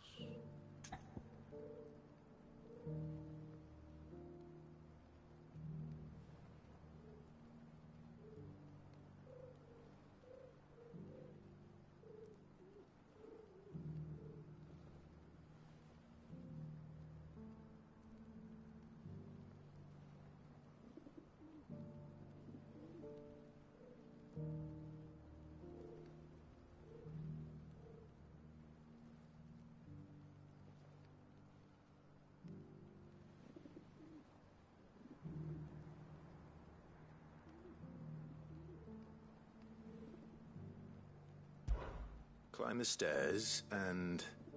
And memorize a few inscriptions for me. Assuming you know your letters, that is. Some courteous soul is rumored to have carved clues to Tabor's rich history into stones dotted about the village. 3 of them, to be precise. 1 each to the north, south, and east. I'm here in the hope that those carvings might shed light on a riddle I've been pondering for some time. Namely, the otherwise undocumented origins of Tabor's unique people. People quite unlike those of neighboring lands. I can't promise I'll remember everything perfectly. Remember what you can. I'll piece together the rest. Make for the domed pavilions, and you'll have no trouble finding the stones.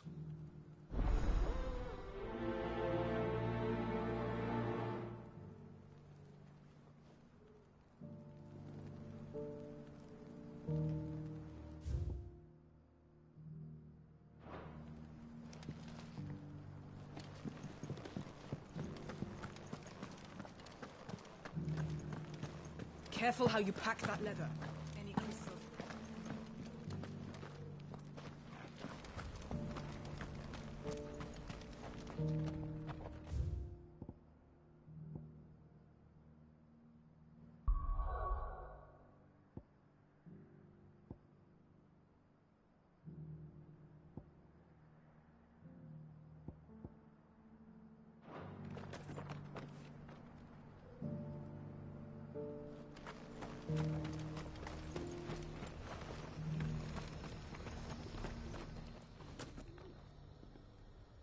Well, this isn't at all foreboding.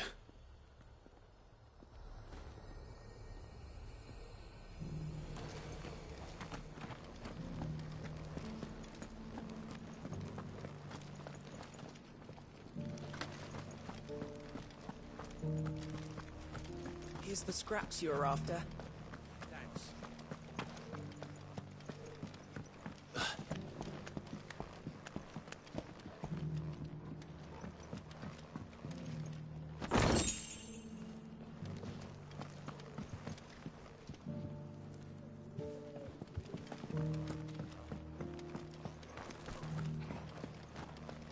Thank you for the deal, Ed, mister.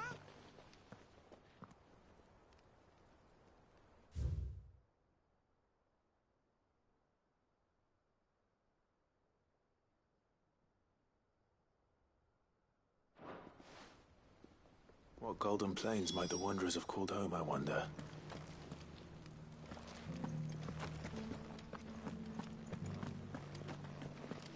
Have you noticed the elders? Not a scratch on them.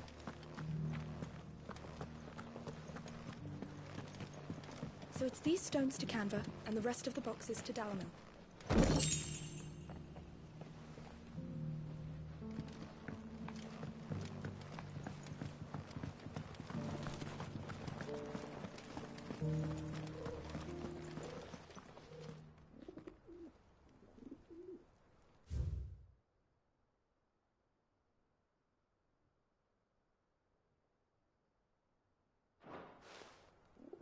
No history would be complete without mention of the mother crystals.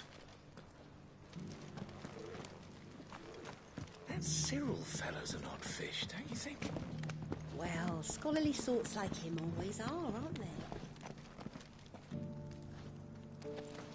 How are those new boots treating you? They're fantastic. Soft as Phoenix down.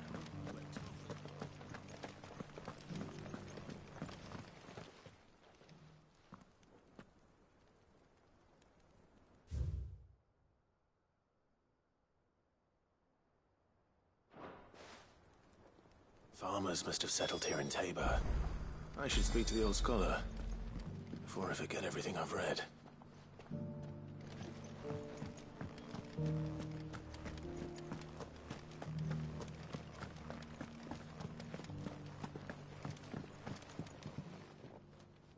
The engravings were in good repair considering their age. Oh, what that I could have seen for myself. Oh, come, don't tease me now. What did you learn of this place and its people? Let's start with the engraving to the south, shall we? What did it say?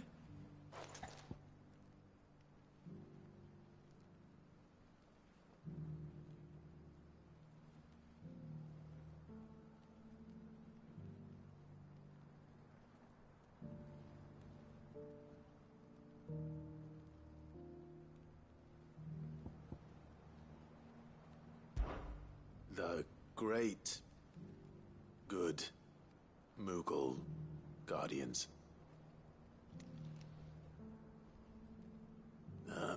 That's definitely not right. Take all the time you need.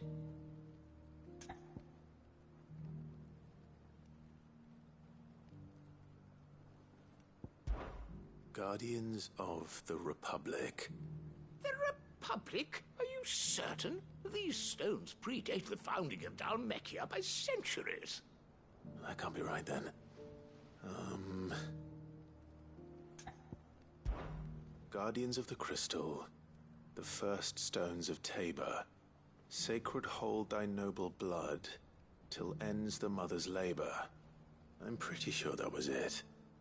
Fascinating. It would seem the founders of this city were descendants of those fallen charged with protecting the mother crystals. But whatever could have driven the Guardians so far from their sacred charges, I wonder? The engraving to the north is next, I think.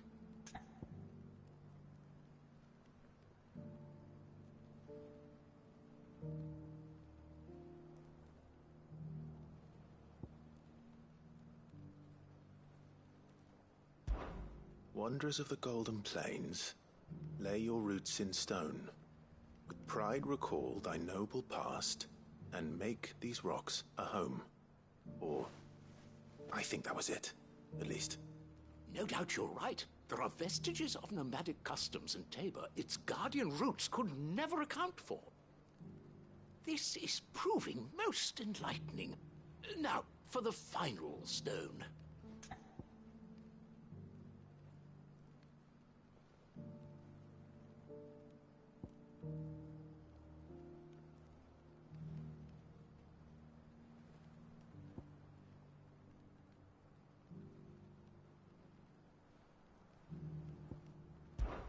Children of the hunters, now tillers of the land, reap her promised blessing and give praise her gracious hand. That's all three.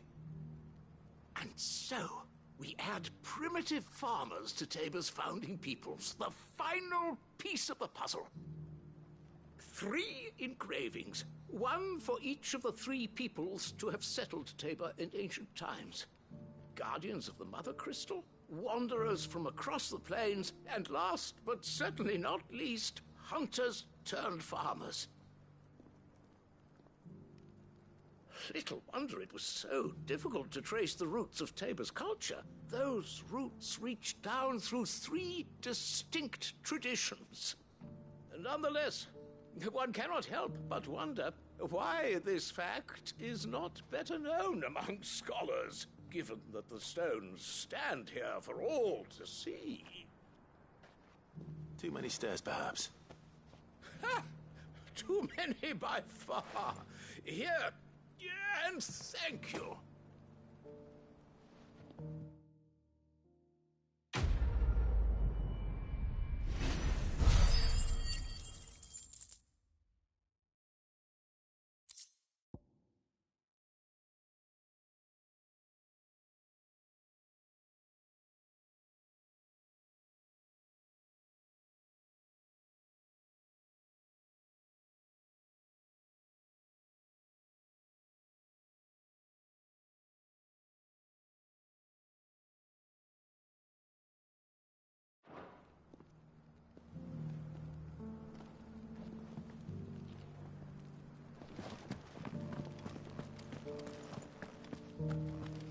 Careful how you pack that leather. Any creases or scratches will bring down the price.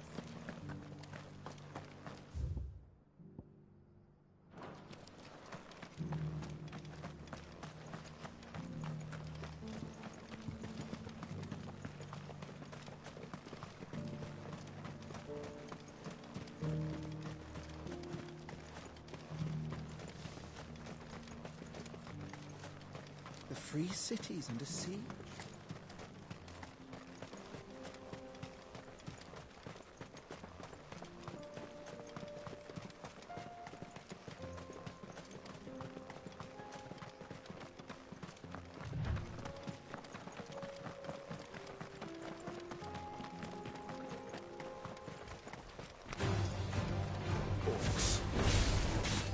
Let us be rid of them.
Smoke.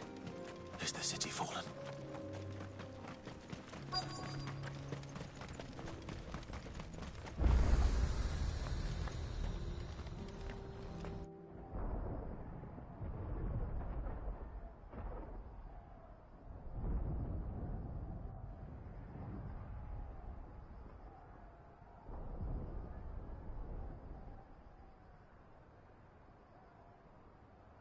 The free men are still holding their own, then. Do we have any idea where Gav and the others might be? There's a warehouse near the docks where we agreed to meet if there was any trouble. We should hurry.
If we're going to do this, we'll need help. Clive, your timing is impeccable. It just so happens that right at this very moment, we're in need of someone with your talents. And what talents would those be? Why, your fearlessness, and your skill with a blade. I'm listening. Well, as I'm sure you're aware, when these dark skies swept over the Republic, so too did a wave of chaos and confusion. Randalar has been particularly badly affected. Many of the capital's bearers have lost their masters, or taken the opportunity to flee them. None remain free for long, of course. Most find themselves under the protection of the Fist before they get far. But the army too is in disarray, and finds itself unable to provide for its new charges. Which means it has been looking to sell. And you've been looking to buy, to make sure these masterless bearers remain that way. Precisely.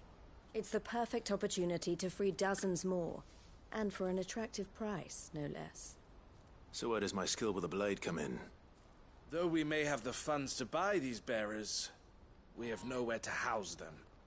So we've been searching for a place where they can be resettled. Somewhere far from the prying eyes of those who would see them enslaved once more. And we believe we have found one. Cashlock. A small hamlet hidden in a canyon. The place was abandoned a long time ago, but when the men moved out, the beasts moved in.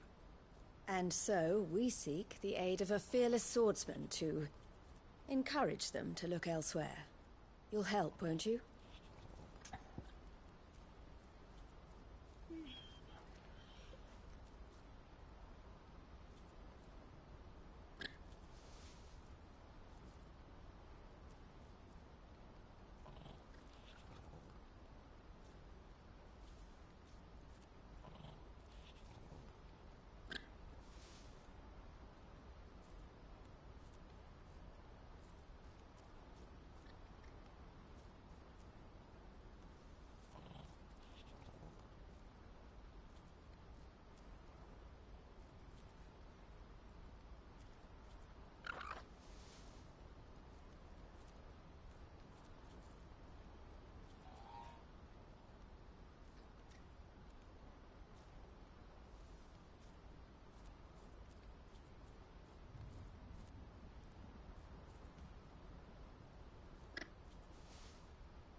How could I refuse? Excellent. Theo, if you wouldn't mind making arrangements for the transportation of our guests, as we discussed. Of course. Leave everything with me. Sounds like you'll have your work cut out for you. I will. We have an entire village to stock and furnish. Residents and all. Even if I begin right now, I'll be working day and night. So I'd better get started. Try to clear the place out before the wagons roll in, won't you? I'll do my best. You will find a village in Chadra's Thread, past Lateney's Cleft. My man there will open the gate for you. All right. Wish me luck. I'm sure you won't need it.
Must have been a nice place once. It will be again.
that's the last of them.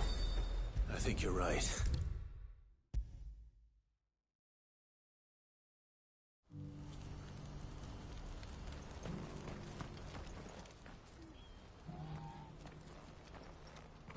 Something the matter, Theodore? Quiet. Those are our terms. I trust that you will give them your full consideration. I shall. Thank you.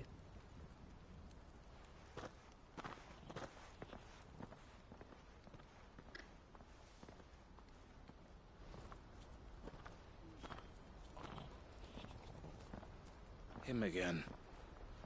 Someone you know? Yes. And, no. But enough about him. How did you fare down in Cashlock?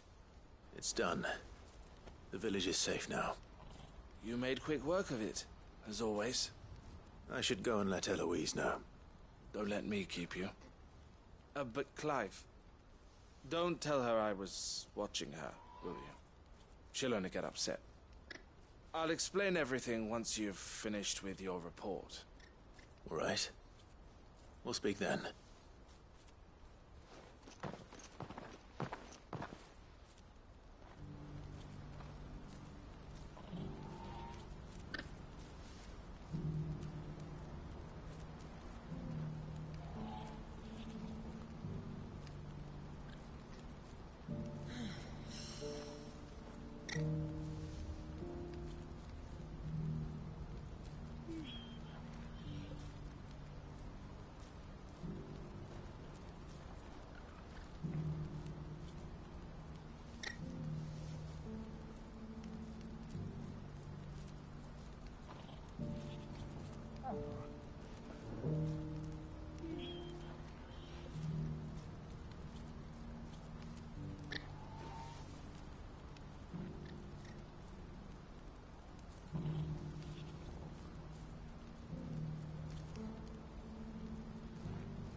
Eloise, I just got back from Cashlock. The village should be safe now. Thank you, Clive. Here, something for your trouble.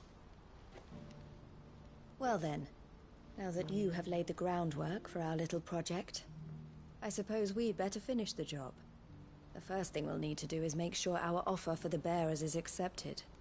You're still in negotiations? We are. A trusted colleague has been dealing with the Fist on our behalf, but things have been trickier than we anticipated. I suppose it's to be expected. This is the army we're dealing with. Fighting's what they do. But we shall emerge victorious in the end. Well, if you need any help, you know where to find me. I'm not sure I do, but thank you all the same.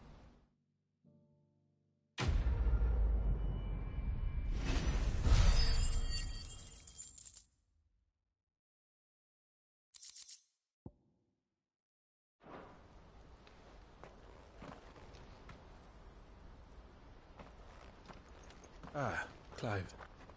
You wanted to talk? The man I was watching earlier, the one speaking to my sister. He represents the Silver Peak Consortium. It's one of the bigger trading houses. I don't think I've heard of them. Well, every trader in Dharmekia has. They operate across the length and breadth of the Republic. And they're still expanding.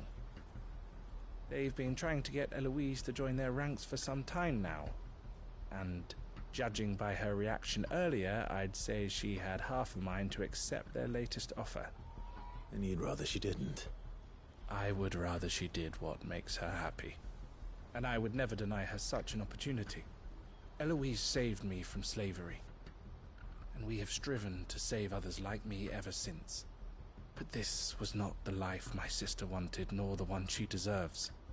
I won't let her give up on her dreams again for my sake.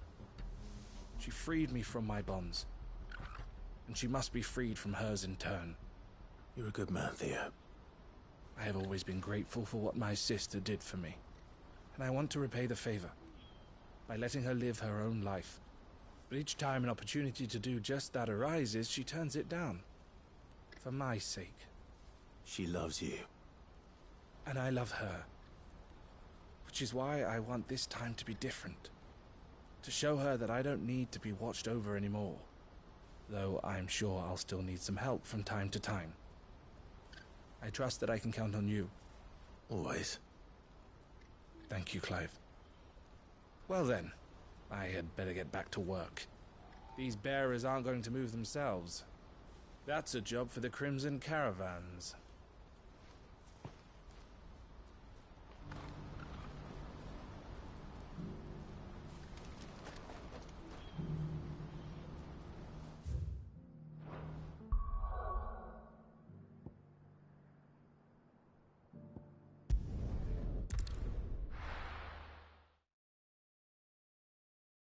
I'll be taking you all to a storehouse in the Bales.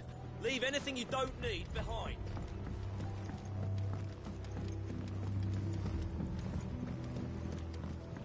You know what you have to do. Clive, I fear that I must bid you farewell. As you know, our time grows short. The Lord Chief Justice's vultures are circling. We must strike now.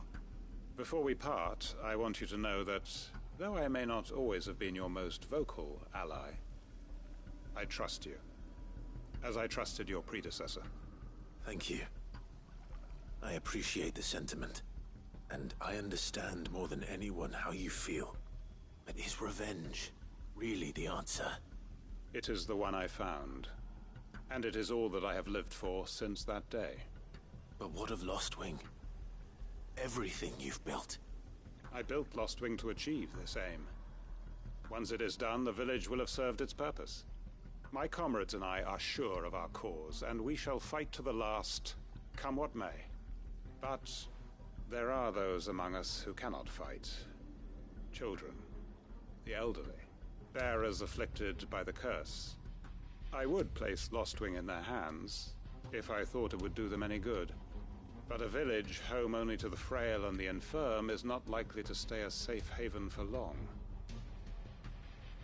And so, Clive, I find myself turning to you once more. Will you take them to your hideaway, that they might live even should Lostwing die?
I will. Thank you. I will not have it said that I did not see to the well-being of those who rallied to my cause. The people I speak of have withdrawn to Gotan's Bales, away from danger in case the Black Shields strike. Understood. I'll make sure they get to the hideaway safely. Then the last of my preparations are complete. Fare you well, Clive. And may Griga guide us. All of us.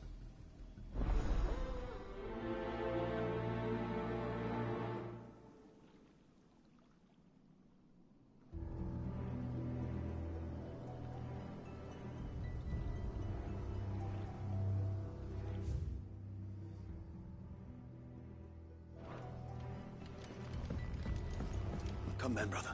We are awaited in Gotan's Bales.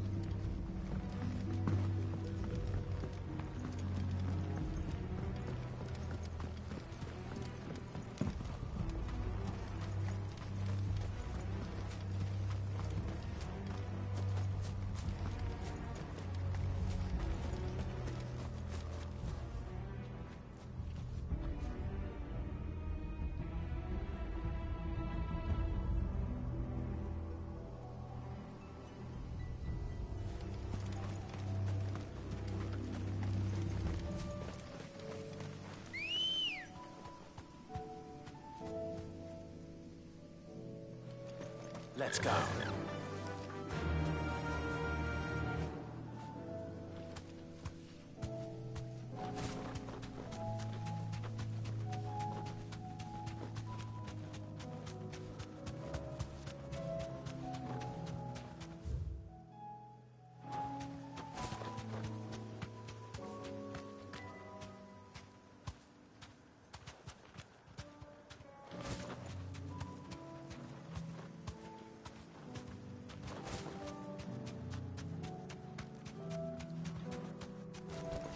Back to the stables, girl.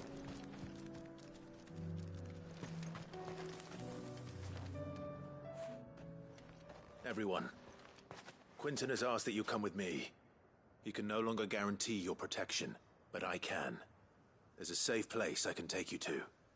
Well, if that's what the Master thinks best. Sid, none of us would be standing here today if it weren't for Master Quinton. We owe him our lives. So we ain't about to start telling him what he should do with his. If he's saying we ain't safe in Lost Wing no more, it's 'cause he ain't coming back. And if that's what has to happen, then so be it. I only hope he can see this through to the end. That we get to see justice done. I hope so too. Oi! You lot! Where's everyone else? They ain't already left, have they? They've gone with Master Quinton. Fuck! Fuck! Fuck! What's wrong? I've just come from the Justice's manor. We have to get Quinton to call off the attack. It ain't just the Black Shields protecting the place. He's got a guard dog and all. A fucking monster. They don't stand a chance against that thing. If I don't get the message to them, they're all gonna fucking die. We can't let this happen. Sid! Don't worry about us. You've got to catch up with him. We can't let Quinton die before that bastard does. All right. I'll do what I can. Where is this manor? It's way over to the east, through the woods. Heaven Hall, he calls it. Promise us, Sid. Promise us you'll do what you can.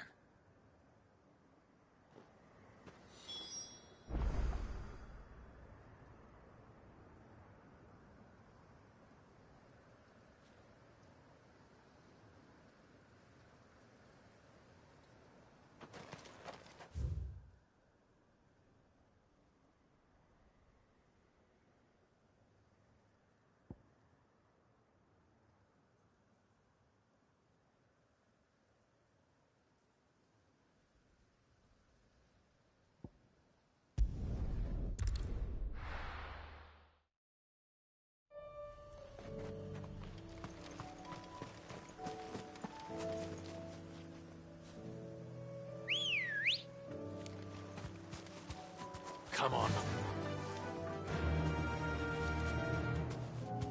Faster!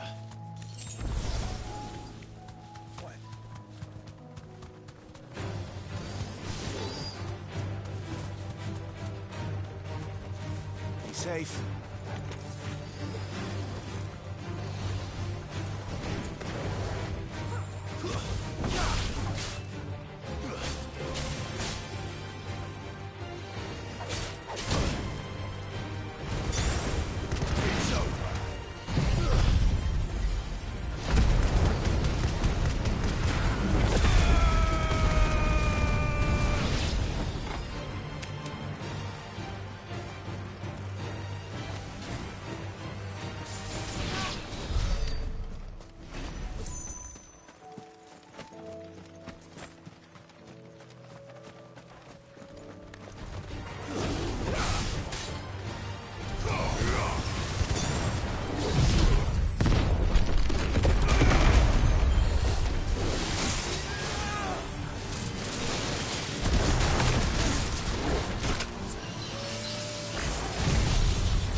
Clive. Look. No. Don't tell me we're too late.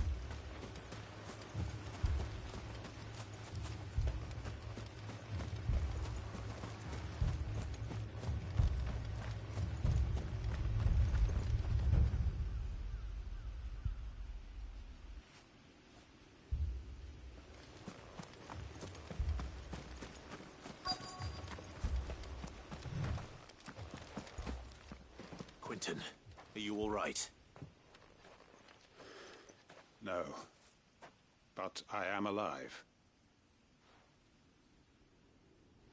Which is more than I can say for my comrades. They followed me without question all the way here. And they died. For nothing.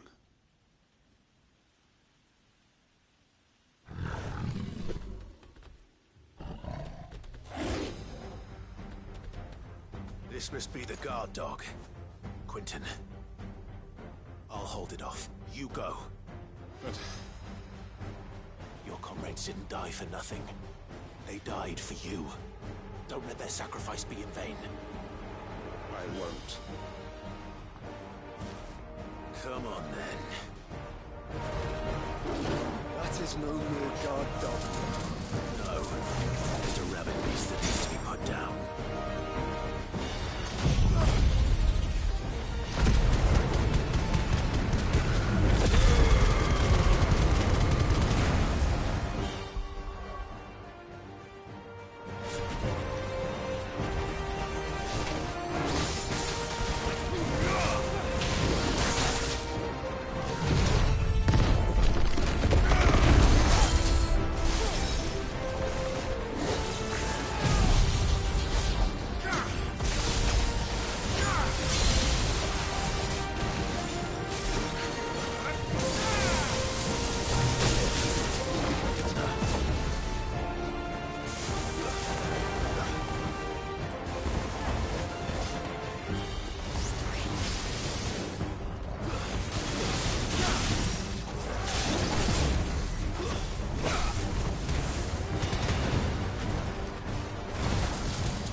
If only we'd arrived earlier.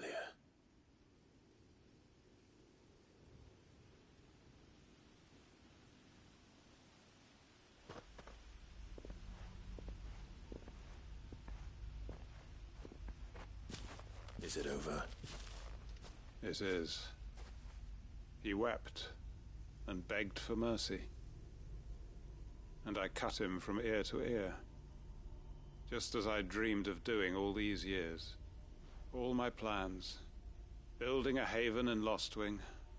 Freeing bearers from their chains and recruiting them to my cause. It was all for this. But what is this? Justice? My faithful comrades. All those lives lost. So that I might take another. Quentin. Master Quentin! Oh, thank Grieger you're safe. You're alive. And so are you. I'm so sorry. I tried to warn you about that thing. And I hate to say it, but there's more bad news. It's Lostwing. It's been flooded. What?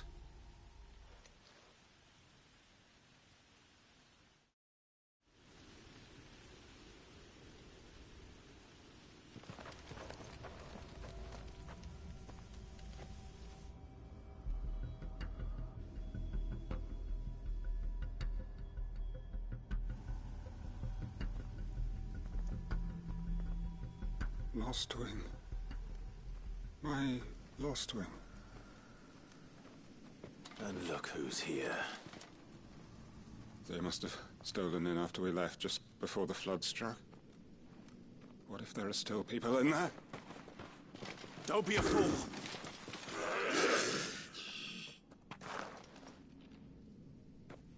Damn it.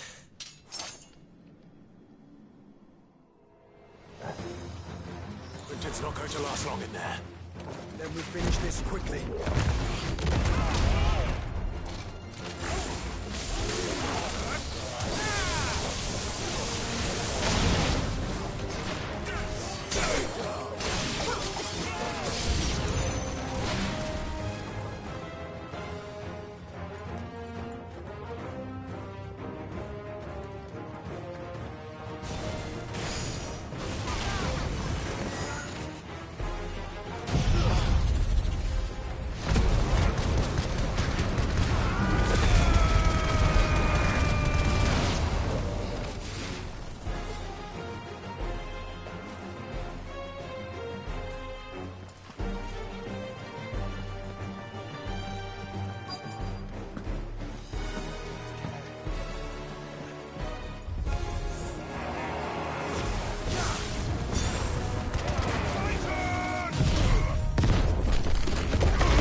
I need to find Quinton.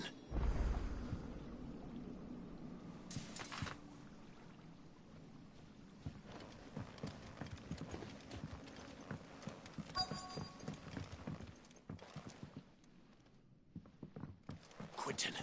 Quinton! Look at me! Thank the Founder. He hasn't turned. I'm going to get you out of here.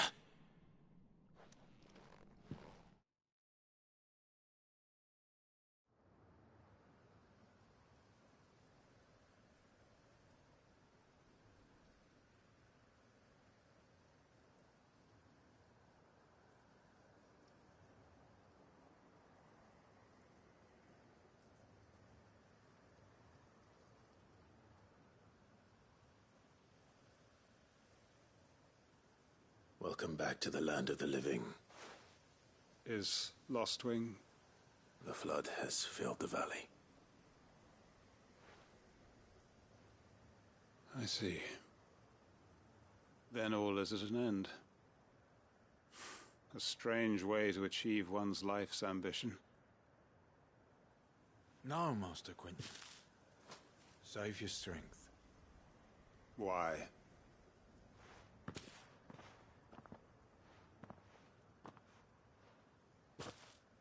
All that I strove for is gone. Only emptiness remains. I have nothing left to live for. What the heck are you on about? You've got us, ain't you? Don't try telling me you only freed us so you could get revenge.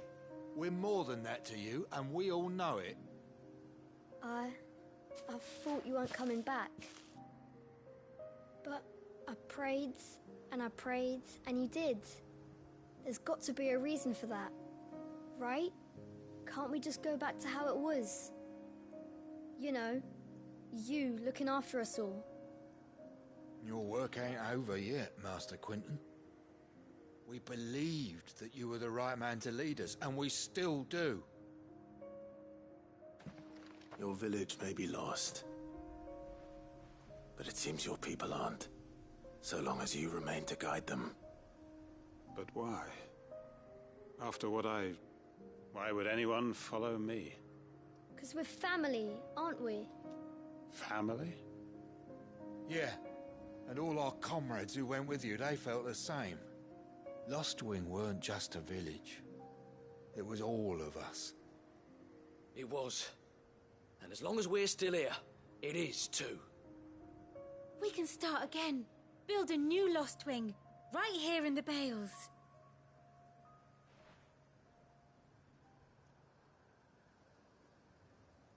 A fresh start. One life ends, and another begins. Why just a village? We could build towns. A nation, even. What's to stop us? That's the Master Quinton we know. Please. I am nobody's master. Quinton will suffice. After all, we are family.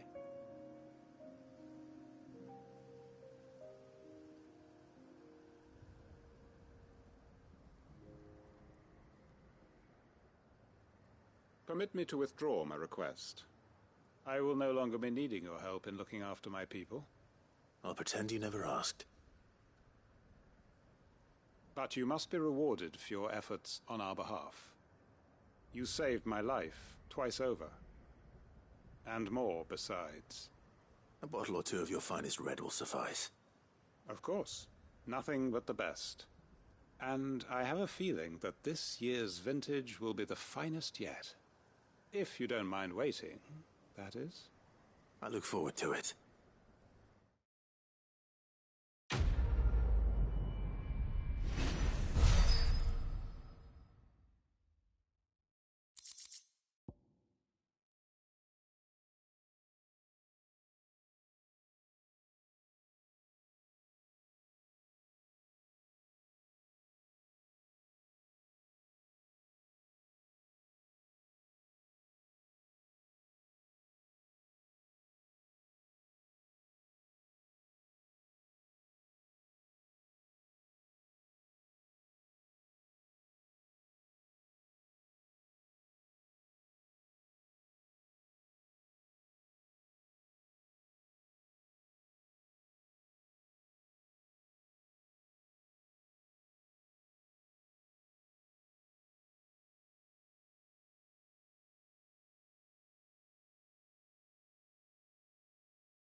Clive. Just a man I was hoping to see. Oh? And why is that? You remember how some of Sir Wade's guardians took up residence here after the Akashic attacked? Well, now the rest have come to join him. Seems their barracks in the Lazarus have been lost to an ether flood. Now, I don't mind having a few more brave boys around to keep them animals at bay. I ain't daft after all. But we ain't got nowhere for 'em to bed down. Poor buggers are having to make do with haylofts and chocobo pens. I'd build 'em a new barracks here if I could. But where would I put 'em? There just ain't enough room up here on the rock. Which leaves us in a bit of a pickle. The people we're counting on to keep us safe are living like beggars. I see. And it isn't just that lot. There's bears to think about too. There's been more and more of them turning up lately, coming from all over looking for safe haven. But there's only so many we can shelter with the room we've got. We can't keep cramming more and more people into less and less space. What we need is a new home for our new arrivals. And that's what I was hoping you might help me with. If it ain't too much of a burden, of course. It's no burden. Thank you, Clive. So, where were you thinking of making this new home? Well, I reckon we could do a lot worse than Eastpool. Eastpool. It's been a long time since I thought about that place. It was a tragedy, what happened. And if any of us could have done anything to stop it, we would have. But what's done is done. And those who lived there wouldn't have wanted the village they loved to be left in ruins. I suppose you're right. The blight might be pressing in, but I reckon it's got a good few years left in it yet. There's just one problem. A band of cutthroats have made it their den, and they don't seem like they'll be moving on in a hurry. Nasty bastards they are too. I've lost some good men to their raids. Would have sent someone to clear 'em out sooner, if my boys didn't already have their hands full fending off the Akashic. But now we've got a few more guardians of the flame to call on. I reckon it's time we made our move. What do you say? Fancy leading a raiding party? I do. Eastpool was once home to people I loved. I won't have bandits sully those memories. I'll gladly drive them out of there. And I know the men will gladly follow you. I've already shared a few thoughts with Sir Wade about how we might be able to win the place back. And I dare say he's got some ideas of his own too. Why don't you go and talk to him? Of course.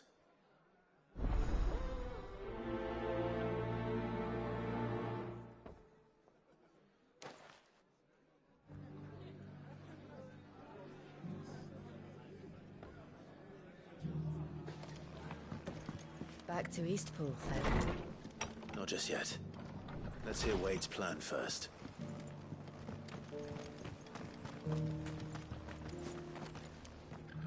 So, Wade, it's good to see you well. And you, Lord Rossfield. And you. I spoke with Martha. She tells me you have plans to free Eastpool and make it your own.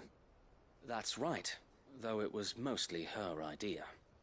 I rather fear my men have been treading on her toes somewhat since joining us, not to mention each other's. And then there are the bearers, men and women who found the courage to flee their masters and sought refuge here.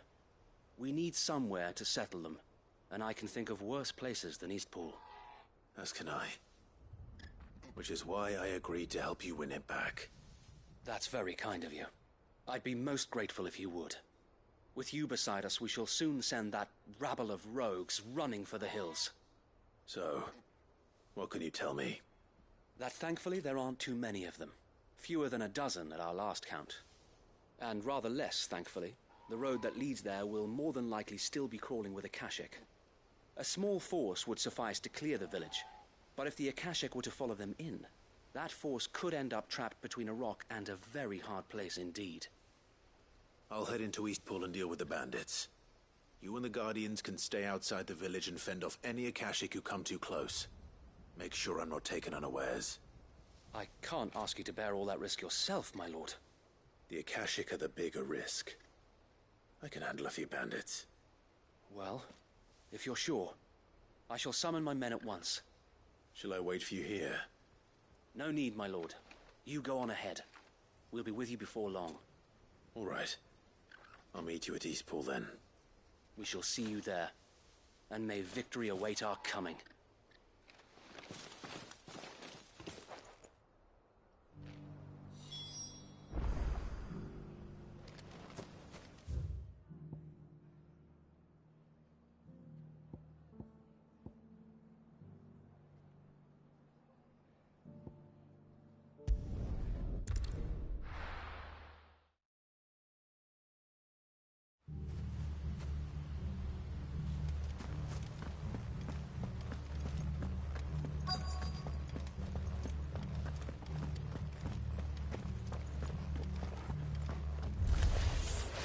Who the hell are you? Kill them! You will leave this place.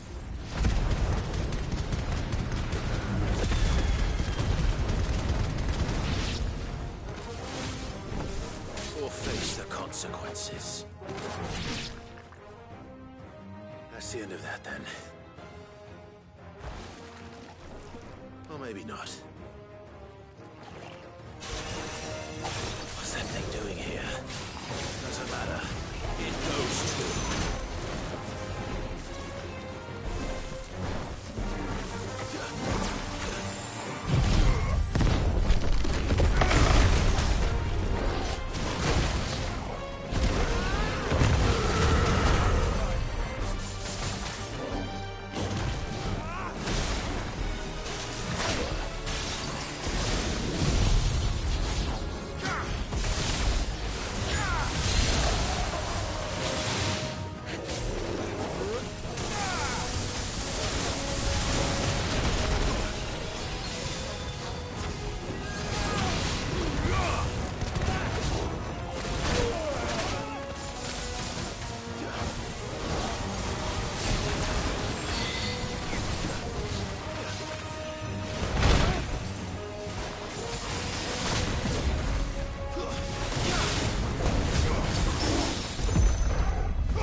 More surprises? I'll take that as a no. Bravo. A magnificent display, my lord. You were watching? I thought you were keeping an eye out for a Kashik. We were. Put down more than a few on the road, then arrived just in time to see you slay that... whatever it was. Let's hope it was the last of its kind. Though I expect you and the Guardians will be up to the challenge should another appear. I would hope so, my lord. Your men will be bringing the bearers who'll be living here, I assume. It might be best to send word for them to come right away, before any other unsavory characters move in. Of course. I'll send orders for them to depart immediately. Leave it with me, my lord.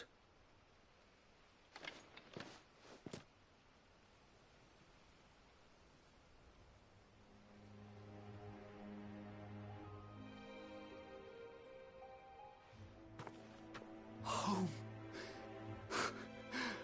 Without masters. No. We're the masters now. Our lives are our own at last. That's all of them. And not a single Akashek in sight. Now to begin the important work of rebuilding the place.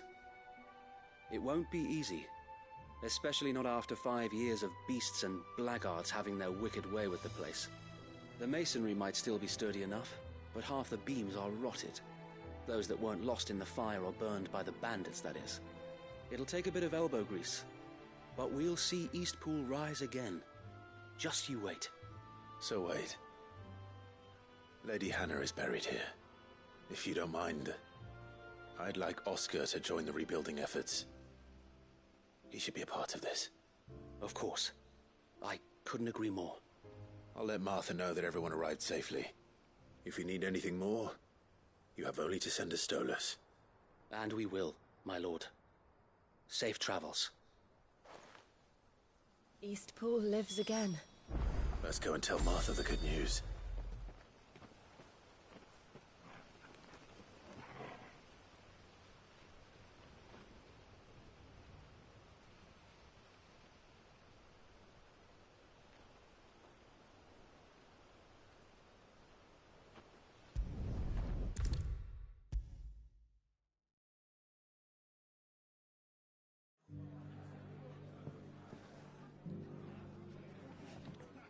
Ah, there you are. All went well then. Sir Wade told me you got rid of the bandits while his lot kept an eye out. Nicely done. And what's all this about some shape-shifting nightmare showing up? On second thoughts, don't tell me. It'll only give me nightmares of me own. What matters is you did it, and now we can build our new village. I suppose it will be. What will you call it? What else? Eastpool. Sir Wade said it best. There's plenty bad happened to that place, but that don't undo the good that happened there. No need to throw the baby out with the bathwater. Did Wade say that? Well, something along those lines. Anyway, the poor souls might have made it to Eastpool, but their work ain't done yet. So the way I see it, neither is mine. If it's food or lumber or strong backs they need, the rest is ready to provide it. Thank you, Martha. No, thank you. You didn't have to help us. I wanted to.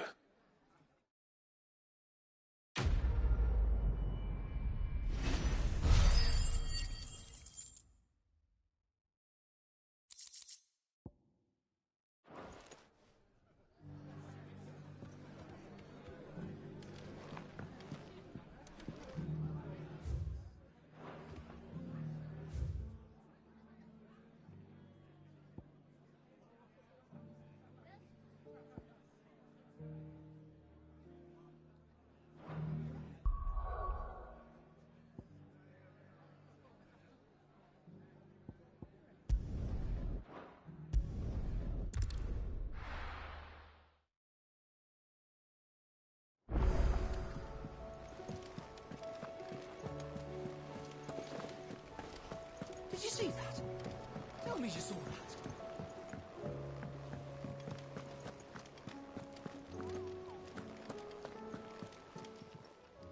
How may I help you today, Clive? Your benefactors are a generous lot.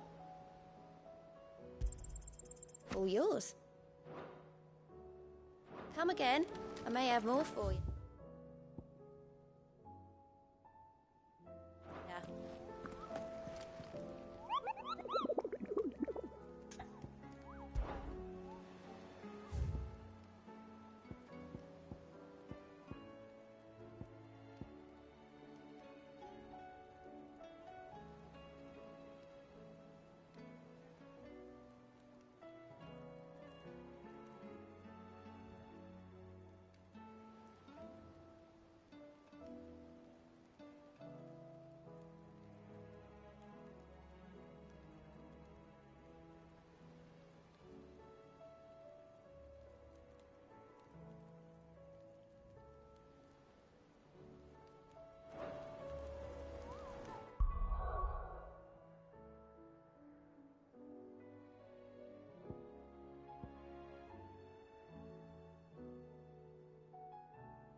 Bandits may be no more, but look what they've left us with.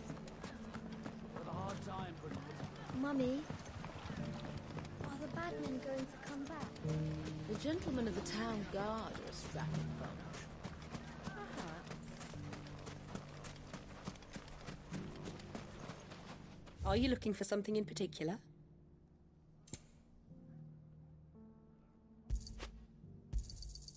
Here you are.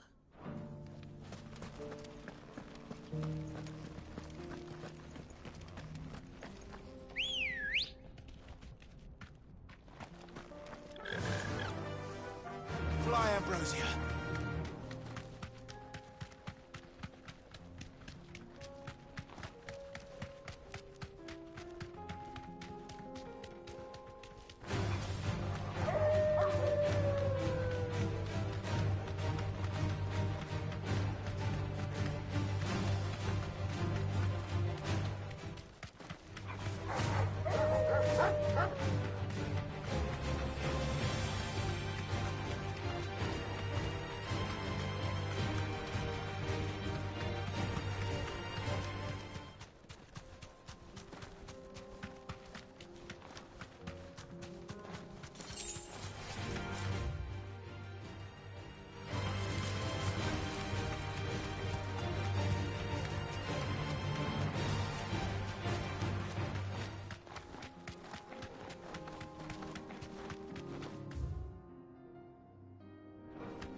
Holding back.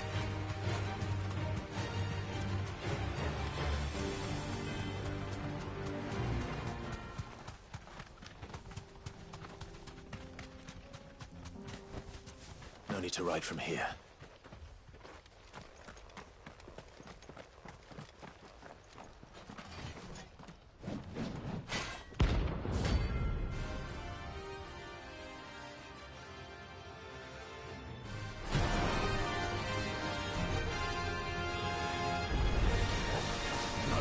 Forsaken soul, eh? Only those who have nothing. Show him to your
A deserter turned outlaw. We were more similar than he knew.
Let's go. Fly, Ambrosia.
No more vengeance.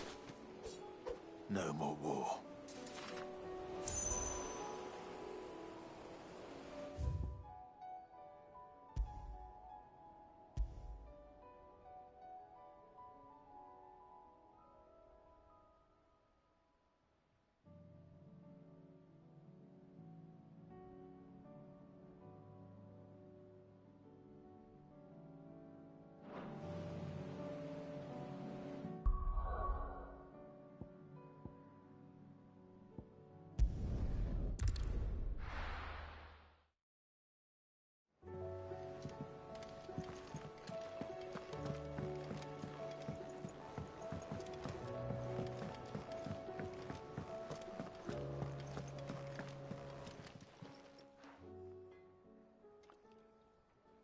Let me tell you a story, Clive.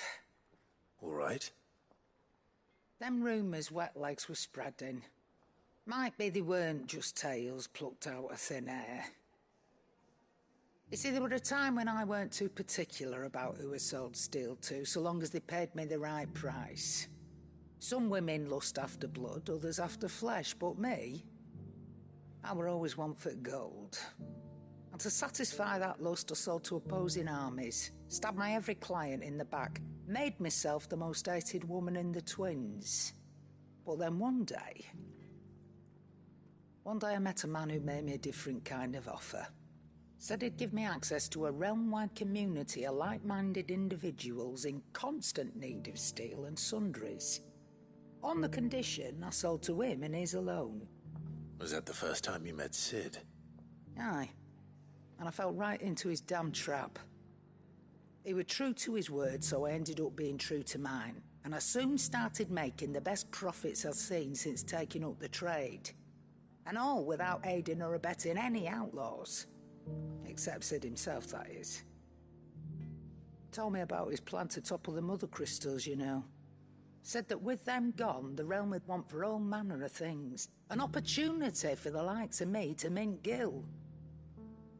Why, I reckon an enterprising individual could find himself the richest dam in the twins. And that's when he had me. I emptied my stores that day and moved into the hideaway proper. And the rest, as they say, is ancient bloody history. A dozen years on, and I'm still not the richest dam. Not for lack of trying, mind. But I can say that I have never been happier. You've all shown me there are some things more precious than gil. That there are. So don't you go messing it all up, or you'll have me to answer to.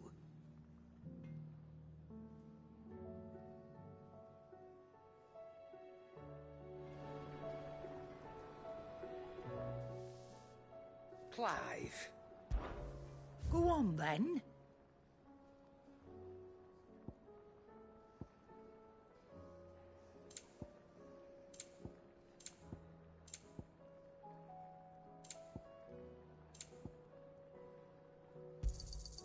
You're rubbing me blind, you know.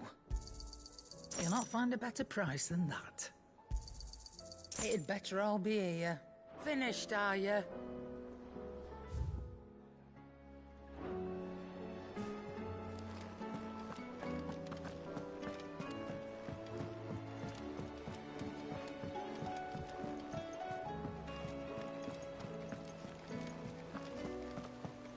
Did you see that? Tell me you saw that.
3 cities under sea.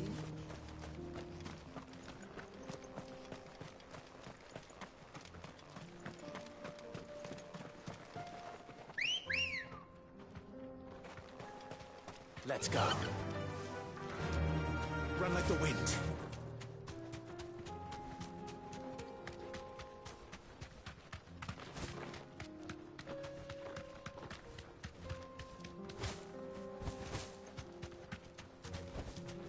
You deserve a rest.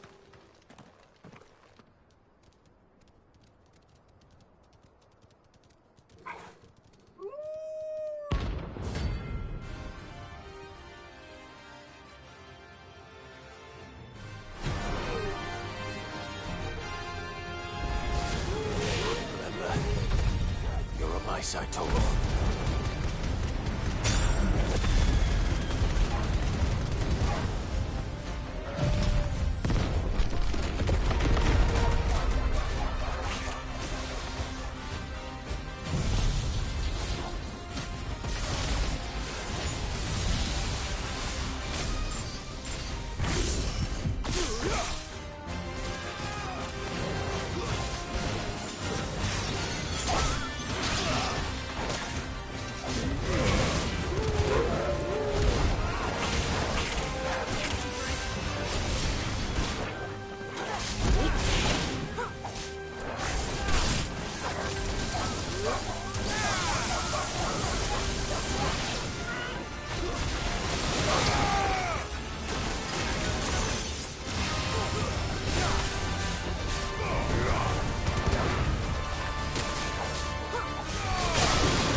Shouldn't have messed with the leader of the pack, eh, boy?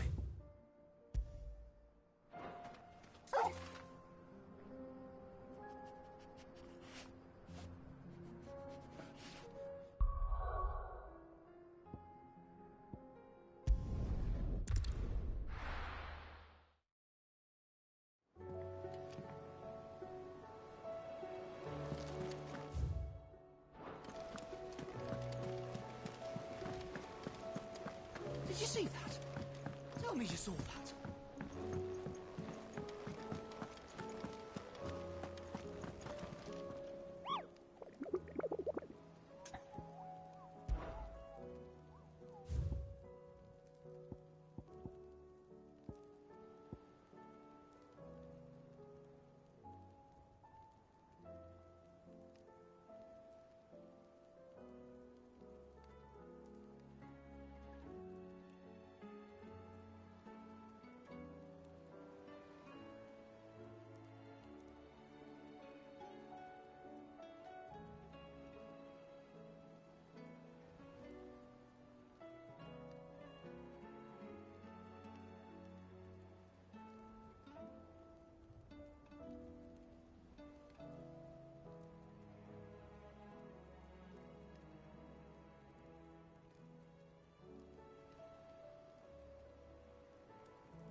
here is done.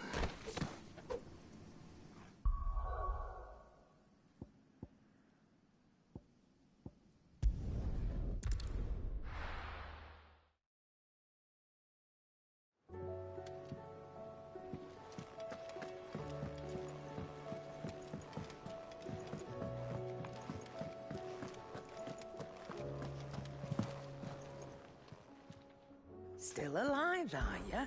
If you're gonna buy something, be quick about it. It'd better all be here. You're rubbing me blind, you know. It'd better all be here.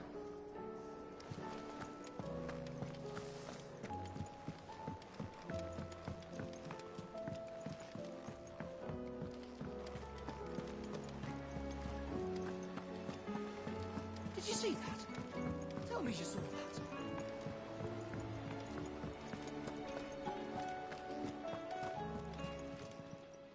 How may I help you today, Clive? Your benefactors are a generous lot. Here you are.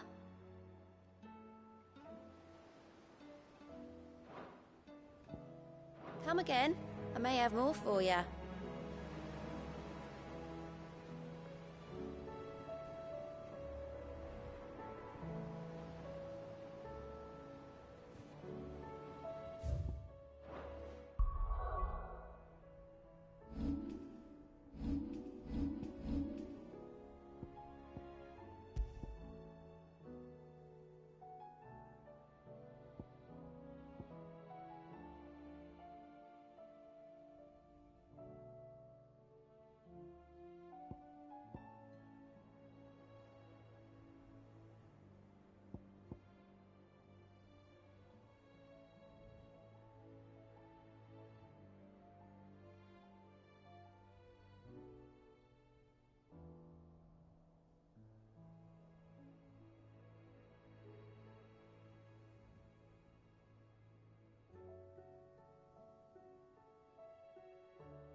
Ready, girl?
Thanks, girl.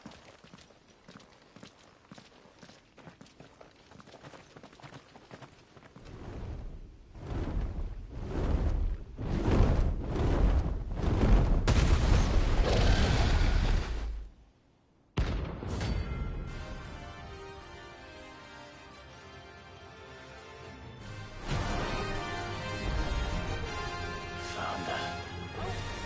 This beast isn't to be trifled with.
Sounds like thunder.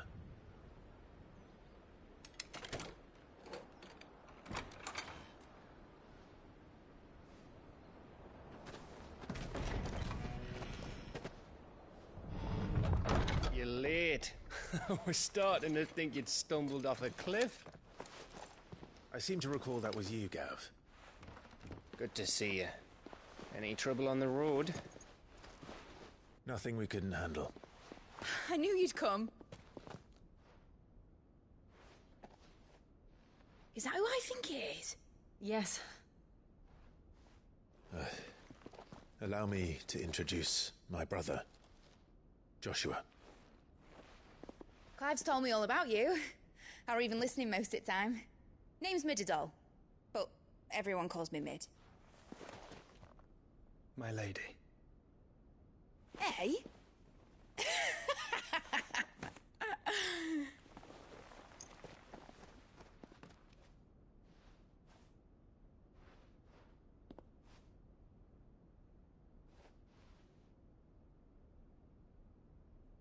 My boy. Uncle Byron. It's really you. I never thought I'd see the day.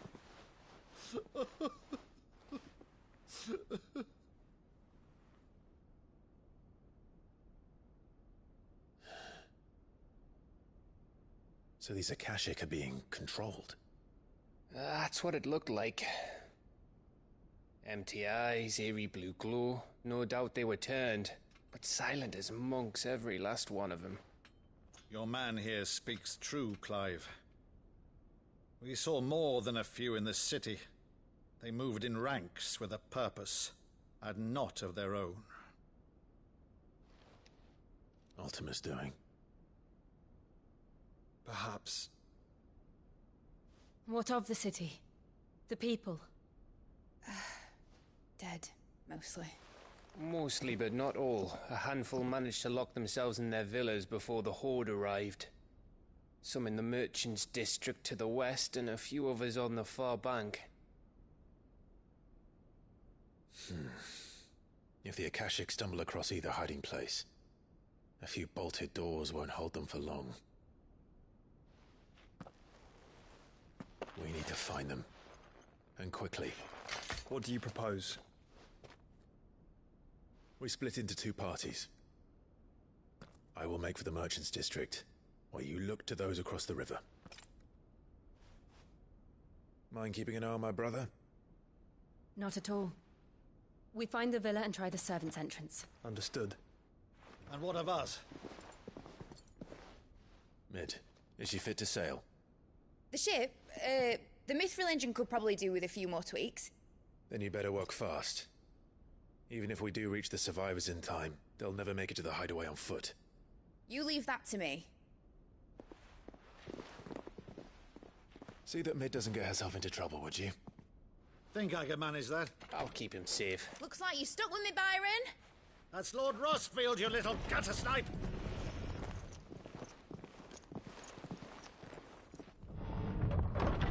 Shall we then? And you keep Clive safe. Be careful. Both of you. You too.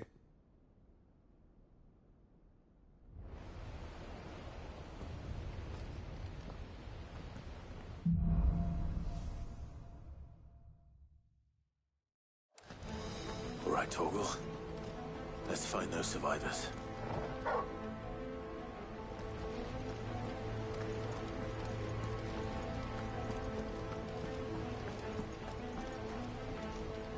They don't stand a chance against those things.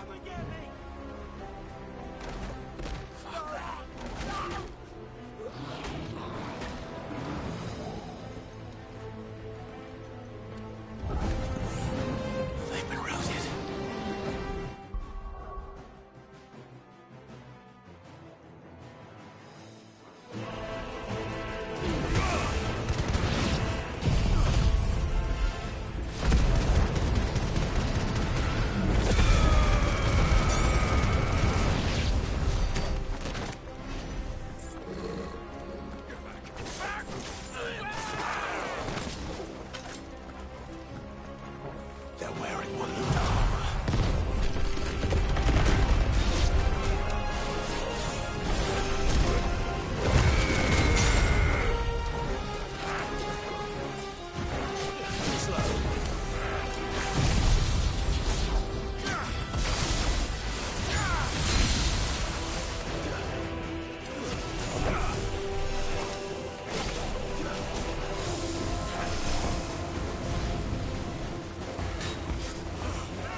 closer already.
There may still be survivors inside.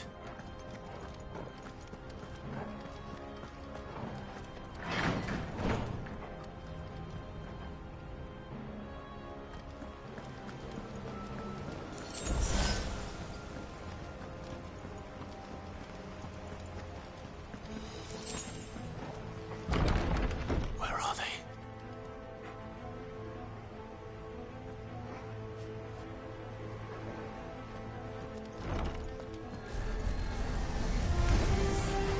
These creatures. Does Ultima's rage extend this far? What the hell is going on here?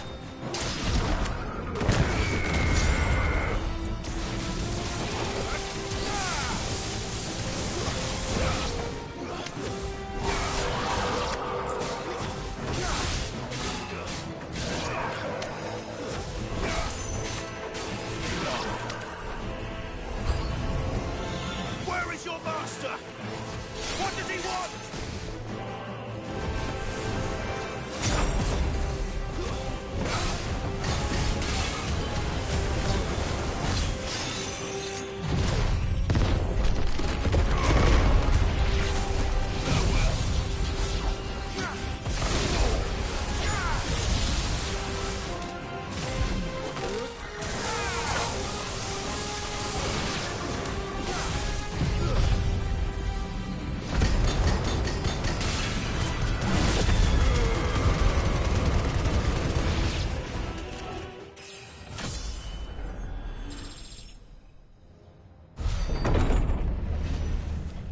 You've caused quite the commotion. But then I would expect no less from you, Muthos. You again. I don't believe we've been introduced. You were in my family's crypt. And now you're here. With an army of Akashic thralls. Manners, Lord Rossfield? They are men, like you and me. Albeit ones unburdened by the wills that drive our kind to madness. They are pure.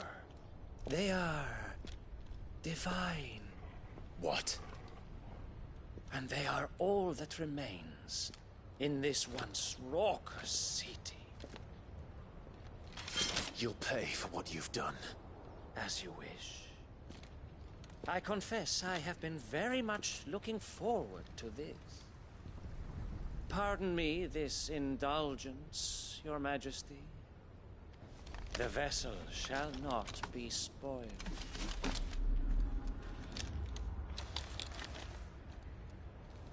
I am Sleipnir of House Harvard, and you will yield. Or not. As long as you don't hold back.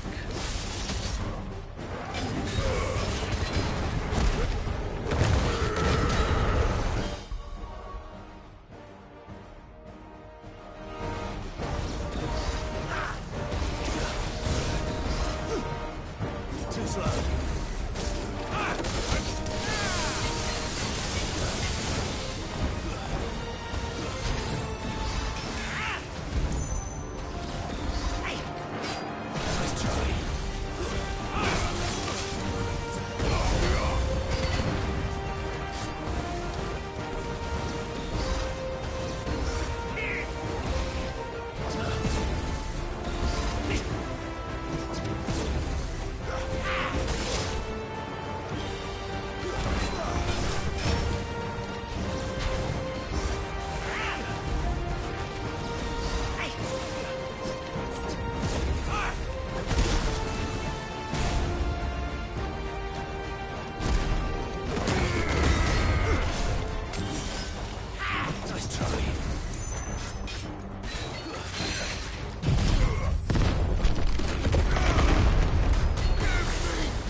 forgive me if my performance seems uninspired. It is just that I expected so much more from our chosen one. Perhaps this will kindle your flame? What now? A gift from my liege lord's armory. Gungnir. Watch closely, Mythos.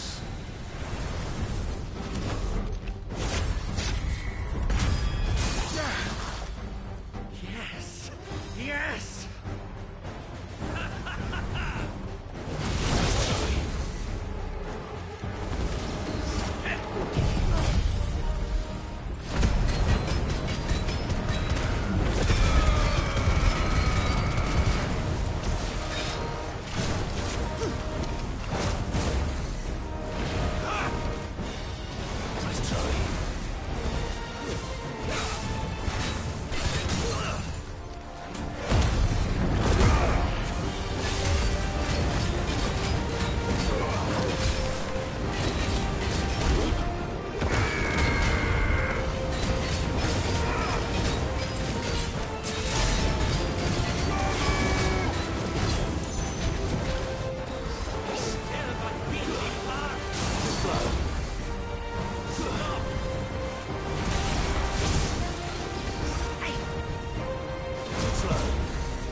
Actually, I wouldn't.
vessel is strong. My liege.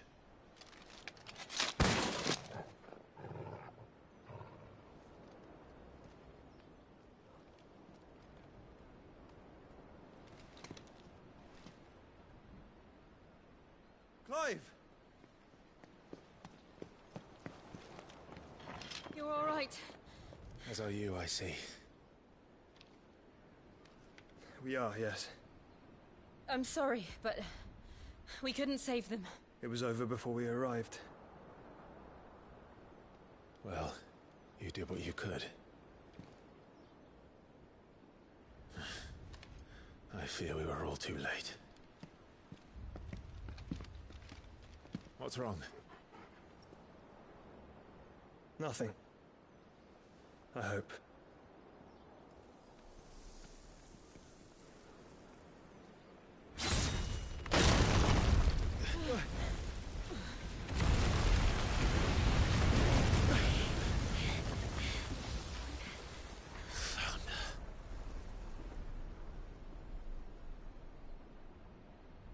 Leaving so soon?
Will he be alright?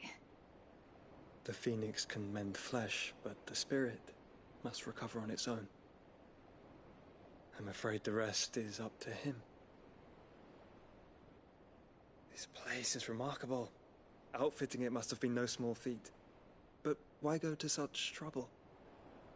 That beauty's belly's filled with wonders the world ain't ready for. If the guilds caught wind of what we were up to, they'd all want a piece. All right? And how is he? Do not blame yourself. He was barely breathing when you brought him here. We would have lost him if it were not for you. No. Barnabas may have severed nigh every sinew in my brother's body. But he made certain the wounds were not fatal. Nigh every sinew? Allow me, your lordship. Don't know what I was thinking, putting you to the trouble like that. 'Tis no trouble carrying comestibles to my ailing nephew. I know, but you've already done so much for us. Pouring your gil into the hideaway and now the ship. I don't want to take the piss. You risked your life. And for what? Some girl you hardly know. Why'd you do it? You got mad or something? I wouldn't go that far. Clive! You're awake, my boy. Oh. All I want to do is help. And the world won't save itself. It was Sid. Your father, who taught me that. Sounds like him. Don't you dare do that again. What of the Royalists? Fucked off, the lot of them, along with the galleon. With the king on board, no doubt. The Iron Hair wouldn't sail without him. Clive. Jill didn't come back. What do you mean? She kept the king busy while the others dragged you out. It's all right, Mid. Jill is fine. The ether of her icon endures. And as long as it does, we can be certain she is alive.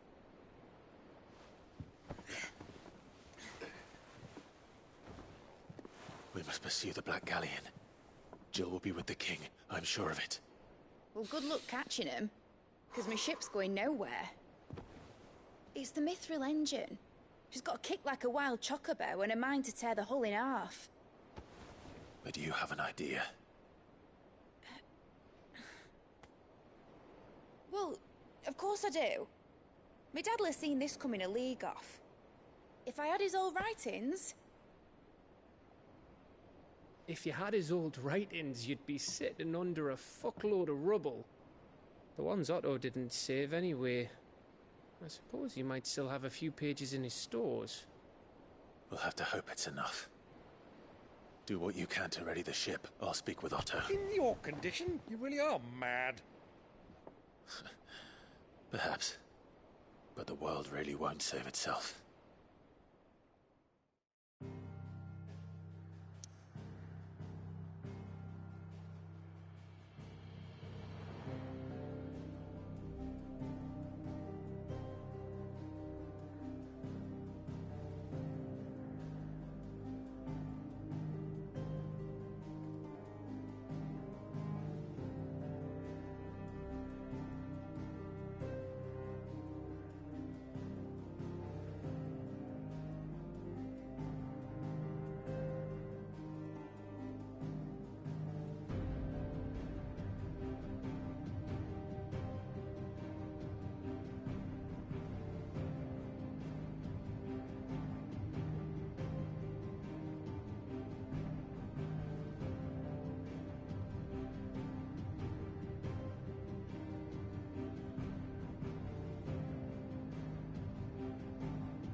Gav said that Otto might know something.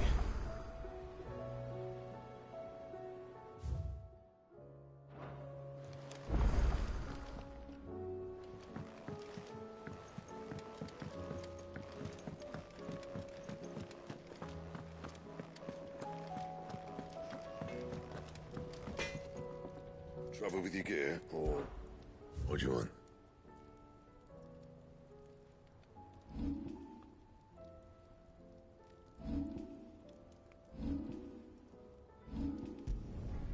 Not bad, if I do say so myself. You can thank me later.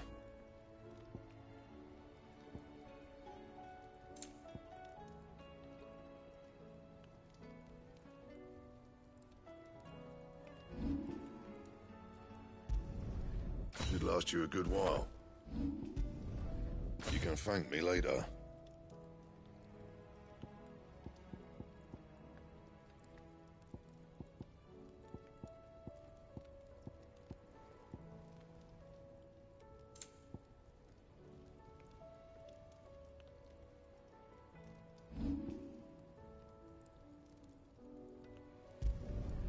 Should last you a good while. You can thank me later.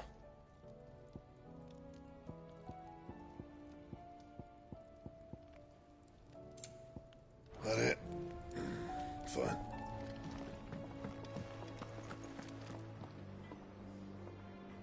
If it's knowledge you seek, we've tomes aplenty to guide you in your... Aye, it's a dangerous world out there.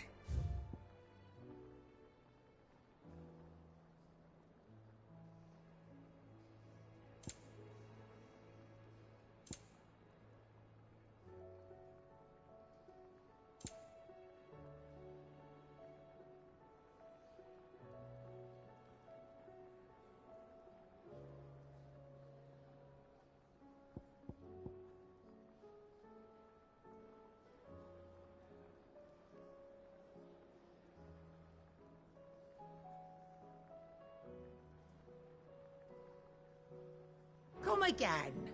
Or don't. Still alive, are you? Go on, then.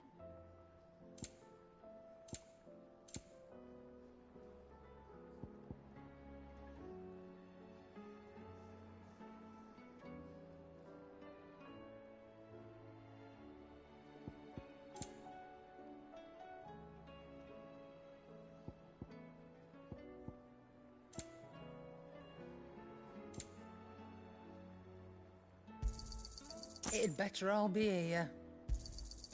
You're rubbing me blind, you know. You'll not find a better price than that. Come again. Or don't.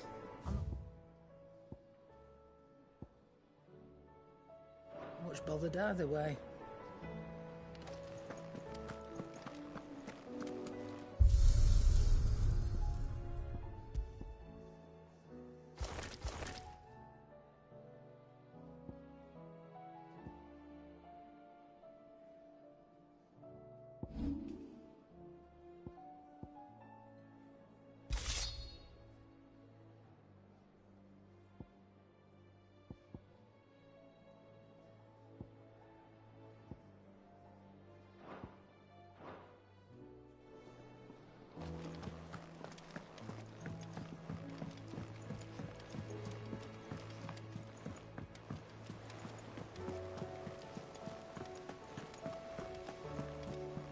Cole said it was an army of Akashic. What will happen to Mid? How are we supposed to do our duty when the hills are crawling with it?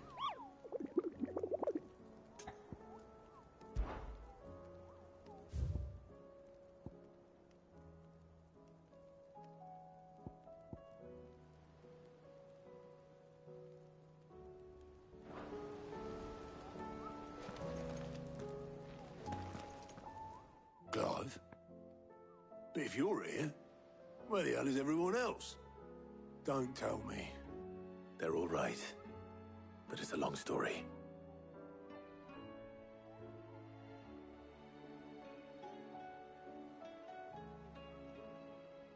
You lot don't do things by halves, do you?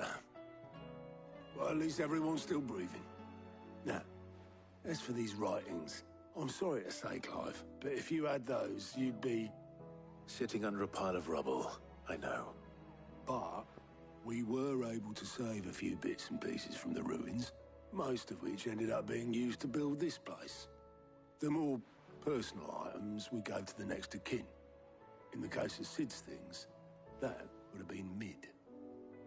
Then I'll check the workshop.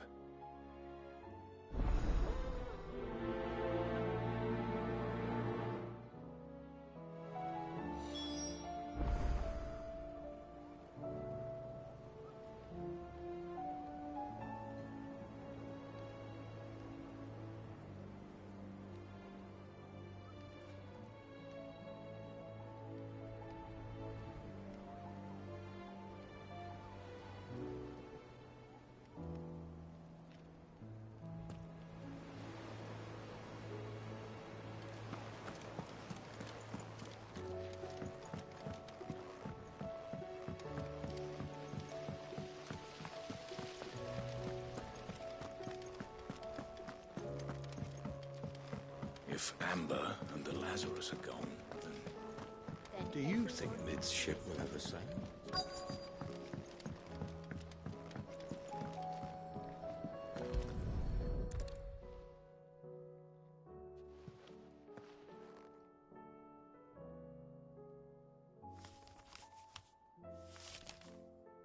This looks like it's from Sid's old diary. But you'll already have read it. I'd better keep looking.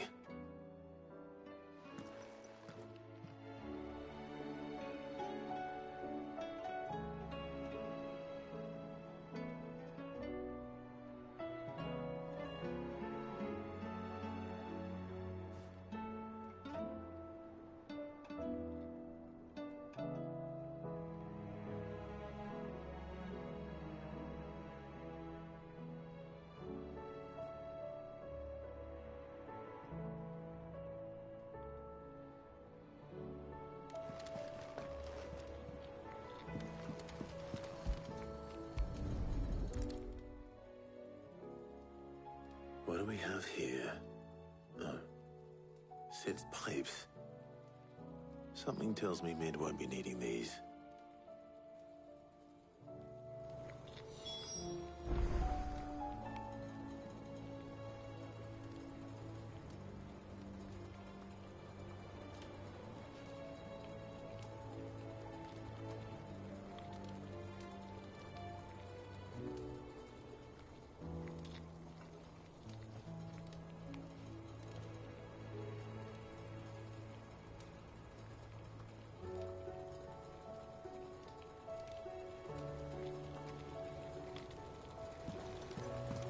We've had no word from Canva for days.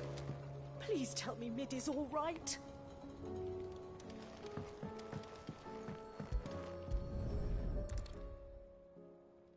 I remember seeing this doll in Sid's cellar. I wonder if it was Mid's.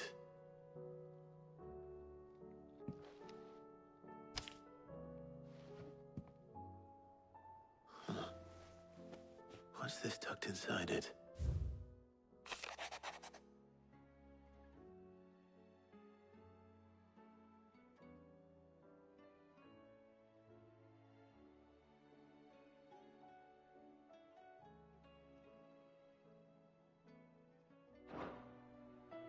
Sid's best invention. Huh. That sounds promising. So Sid hid something in Mid's first opus. But what would that be? Perhaps Otto might know.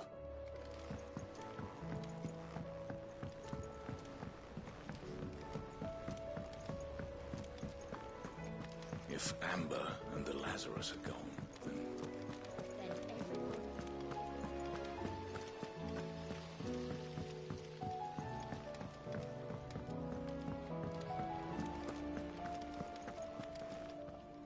Well, did you find anything? Possibly. You wouldn't happen to know what Mid's first opus was? Opus? That girl's as tone deaf as a banshee. Unless you mean the orchestrion. She couldn't have been more than, what, 11, 12 when she cobbled that thing together? It surprised us all. Not least her dad. You should have seen how proud he was of the little scamp. What's that battered old box have to do with anything? I think Sid may have hidden something inside it. Wouldn't surprise me. Those two and their bloody treasure hunts. Half the things in the hideaway were hidden one time or another.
How are we supposed to do our duty when the hills are crawling with a Kashik and the valleys are full of ether?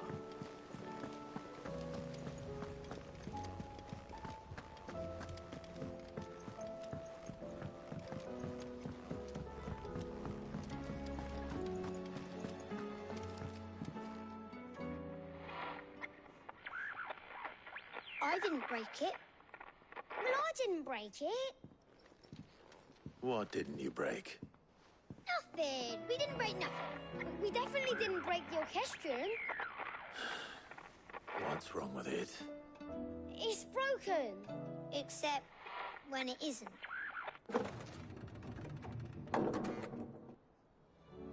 See? And you had nothing to do with this? Nope. Nothing. We just wanted to listen to all the songs at once. So we pressed all the buttons. Like this.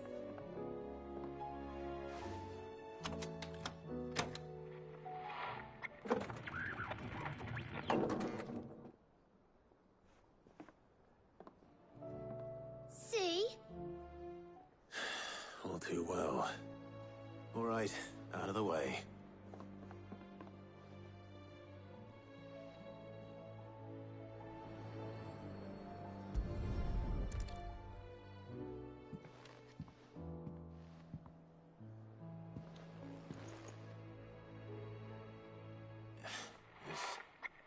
Something caught on one of the gears.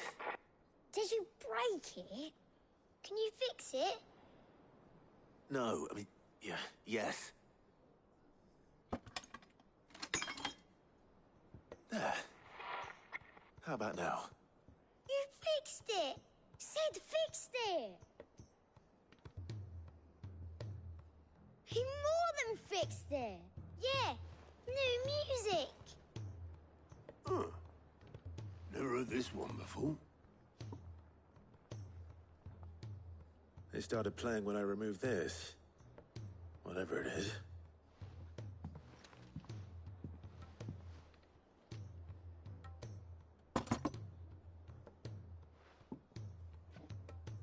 Well, don't look at me. I can tell you it's important, though. Sid showed it to me once and said as much. Said it was the stuff dreams were made of. Let's just hope it's the stuff ships are made of as well. Indeed. Let's see if we can make some dreams come true.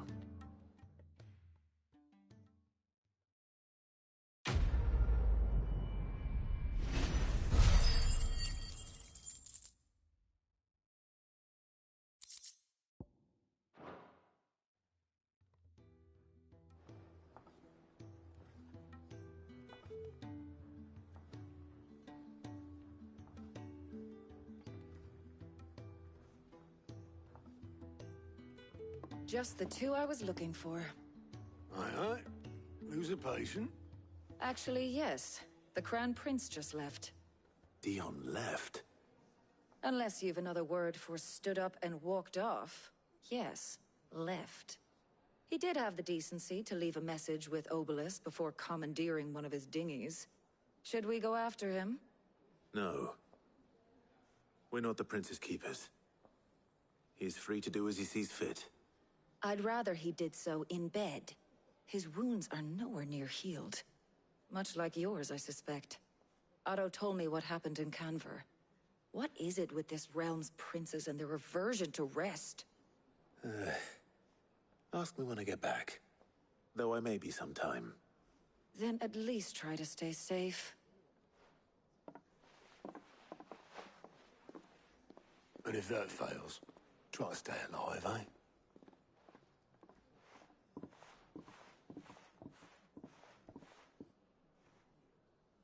Every moment I waste here, the further the flagship sails. I have to get back.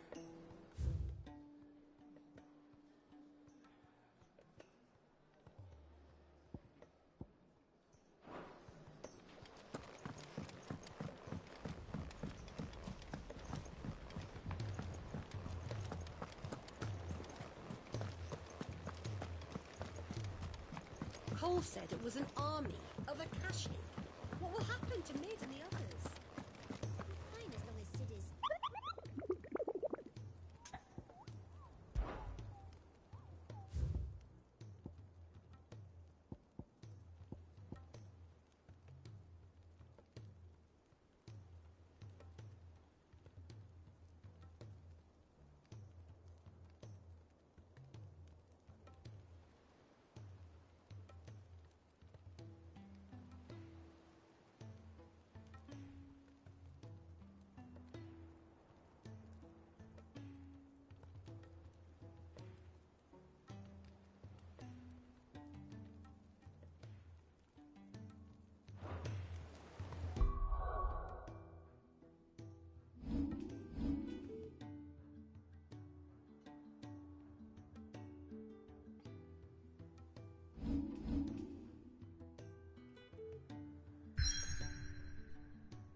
Cole said it was an army of Akashic.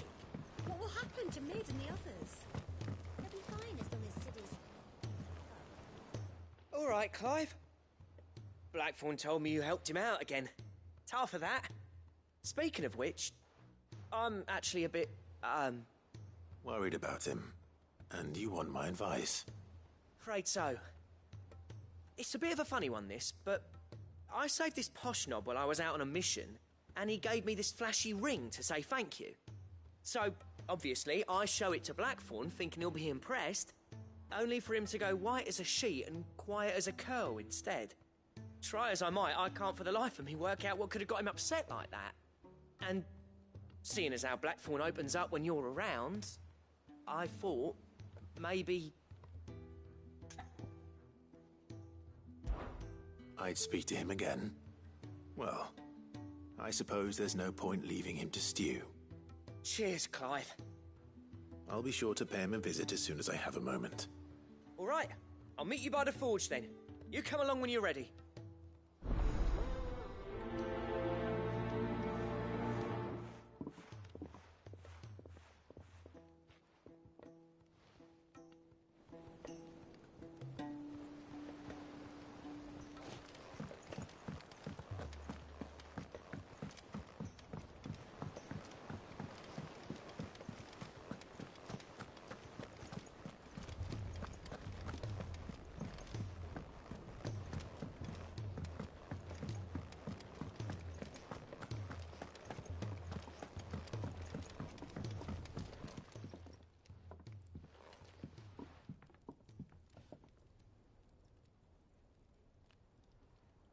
Bloody hell, Clive. Not this again. Oh, ain't you got better things to do with your time? That remains to be seen. August tells me he showed you a ring, and that the sight of it clearly upset you. Would you mind telling us why? Come on, mate. Bottling it up ain't gonna help no one. If it weren't the ring, and it was something I said, then I'm sorry. It was the ring, right? It brought back some unhappy memories, that's all. Memories better left forgotten. Memories of what? There are things we'd all rather leave behind, Blackthorn. But sometimes it helps to talk about them. And sometimes it doesn't. Is that so hard to understand? Don't be like that. Fine. If it'll get you off my back. That ring you flashed was the work of Zoltan. We apprenticed together. Back in the day. You've never mentioned him before. Why would I? Ain't seen him in decades, and the last time I did, we almost came to blows. The ring brought it all back. I could tell it was one of his the moment I saw it. Vast has improved, though. More than I thought possible. That thing's a work of art. So it was a nice ring. Worth a few gil, maybe. What's it matter to you? It matters because engraving metal's a nightmare and I've got no bloody idea how he managed it. The fact is, I couldn't make anything even half that detailed. So what? You're an armorer, not a jeweler. I'm the Hideaway's master craftsman. I'm not stealing a living at some backwater village forge. My armor keeps you lot safe and my swords keep you dangerous. As far as I'm concerned, every swing of my hammer's another blow struck in the name of our cause. So I put my heart and soul into my work. Because the curse breakers deserve better than second best. And I refuse to be shown up by the likes of Zoltan. Very well. Why don't we go and pay him a visit? Learn his secret. I doubt he'd be too happy to see me. Then just this once. Make peace with being second best. Swallow your pride and focus all your energies on the task at hand. Keeping the curse breakers armed and armored. Provided you can do that, you'll hear no complaints from me.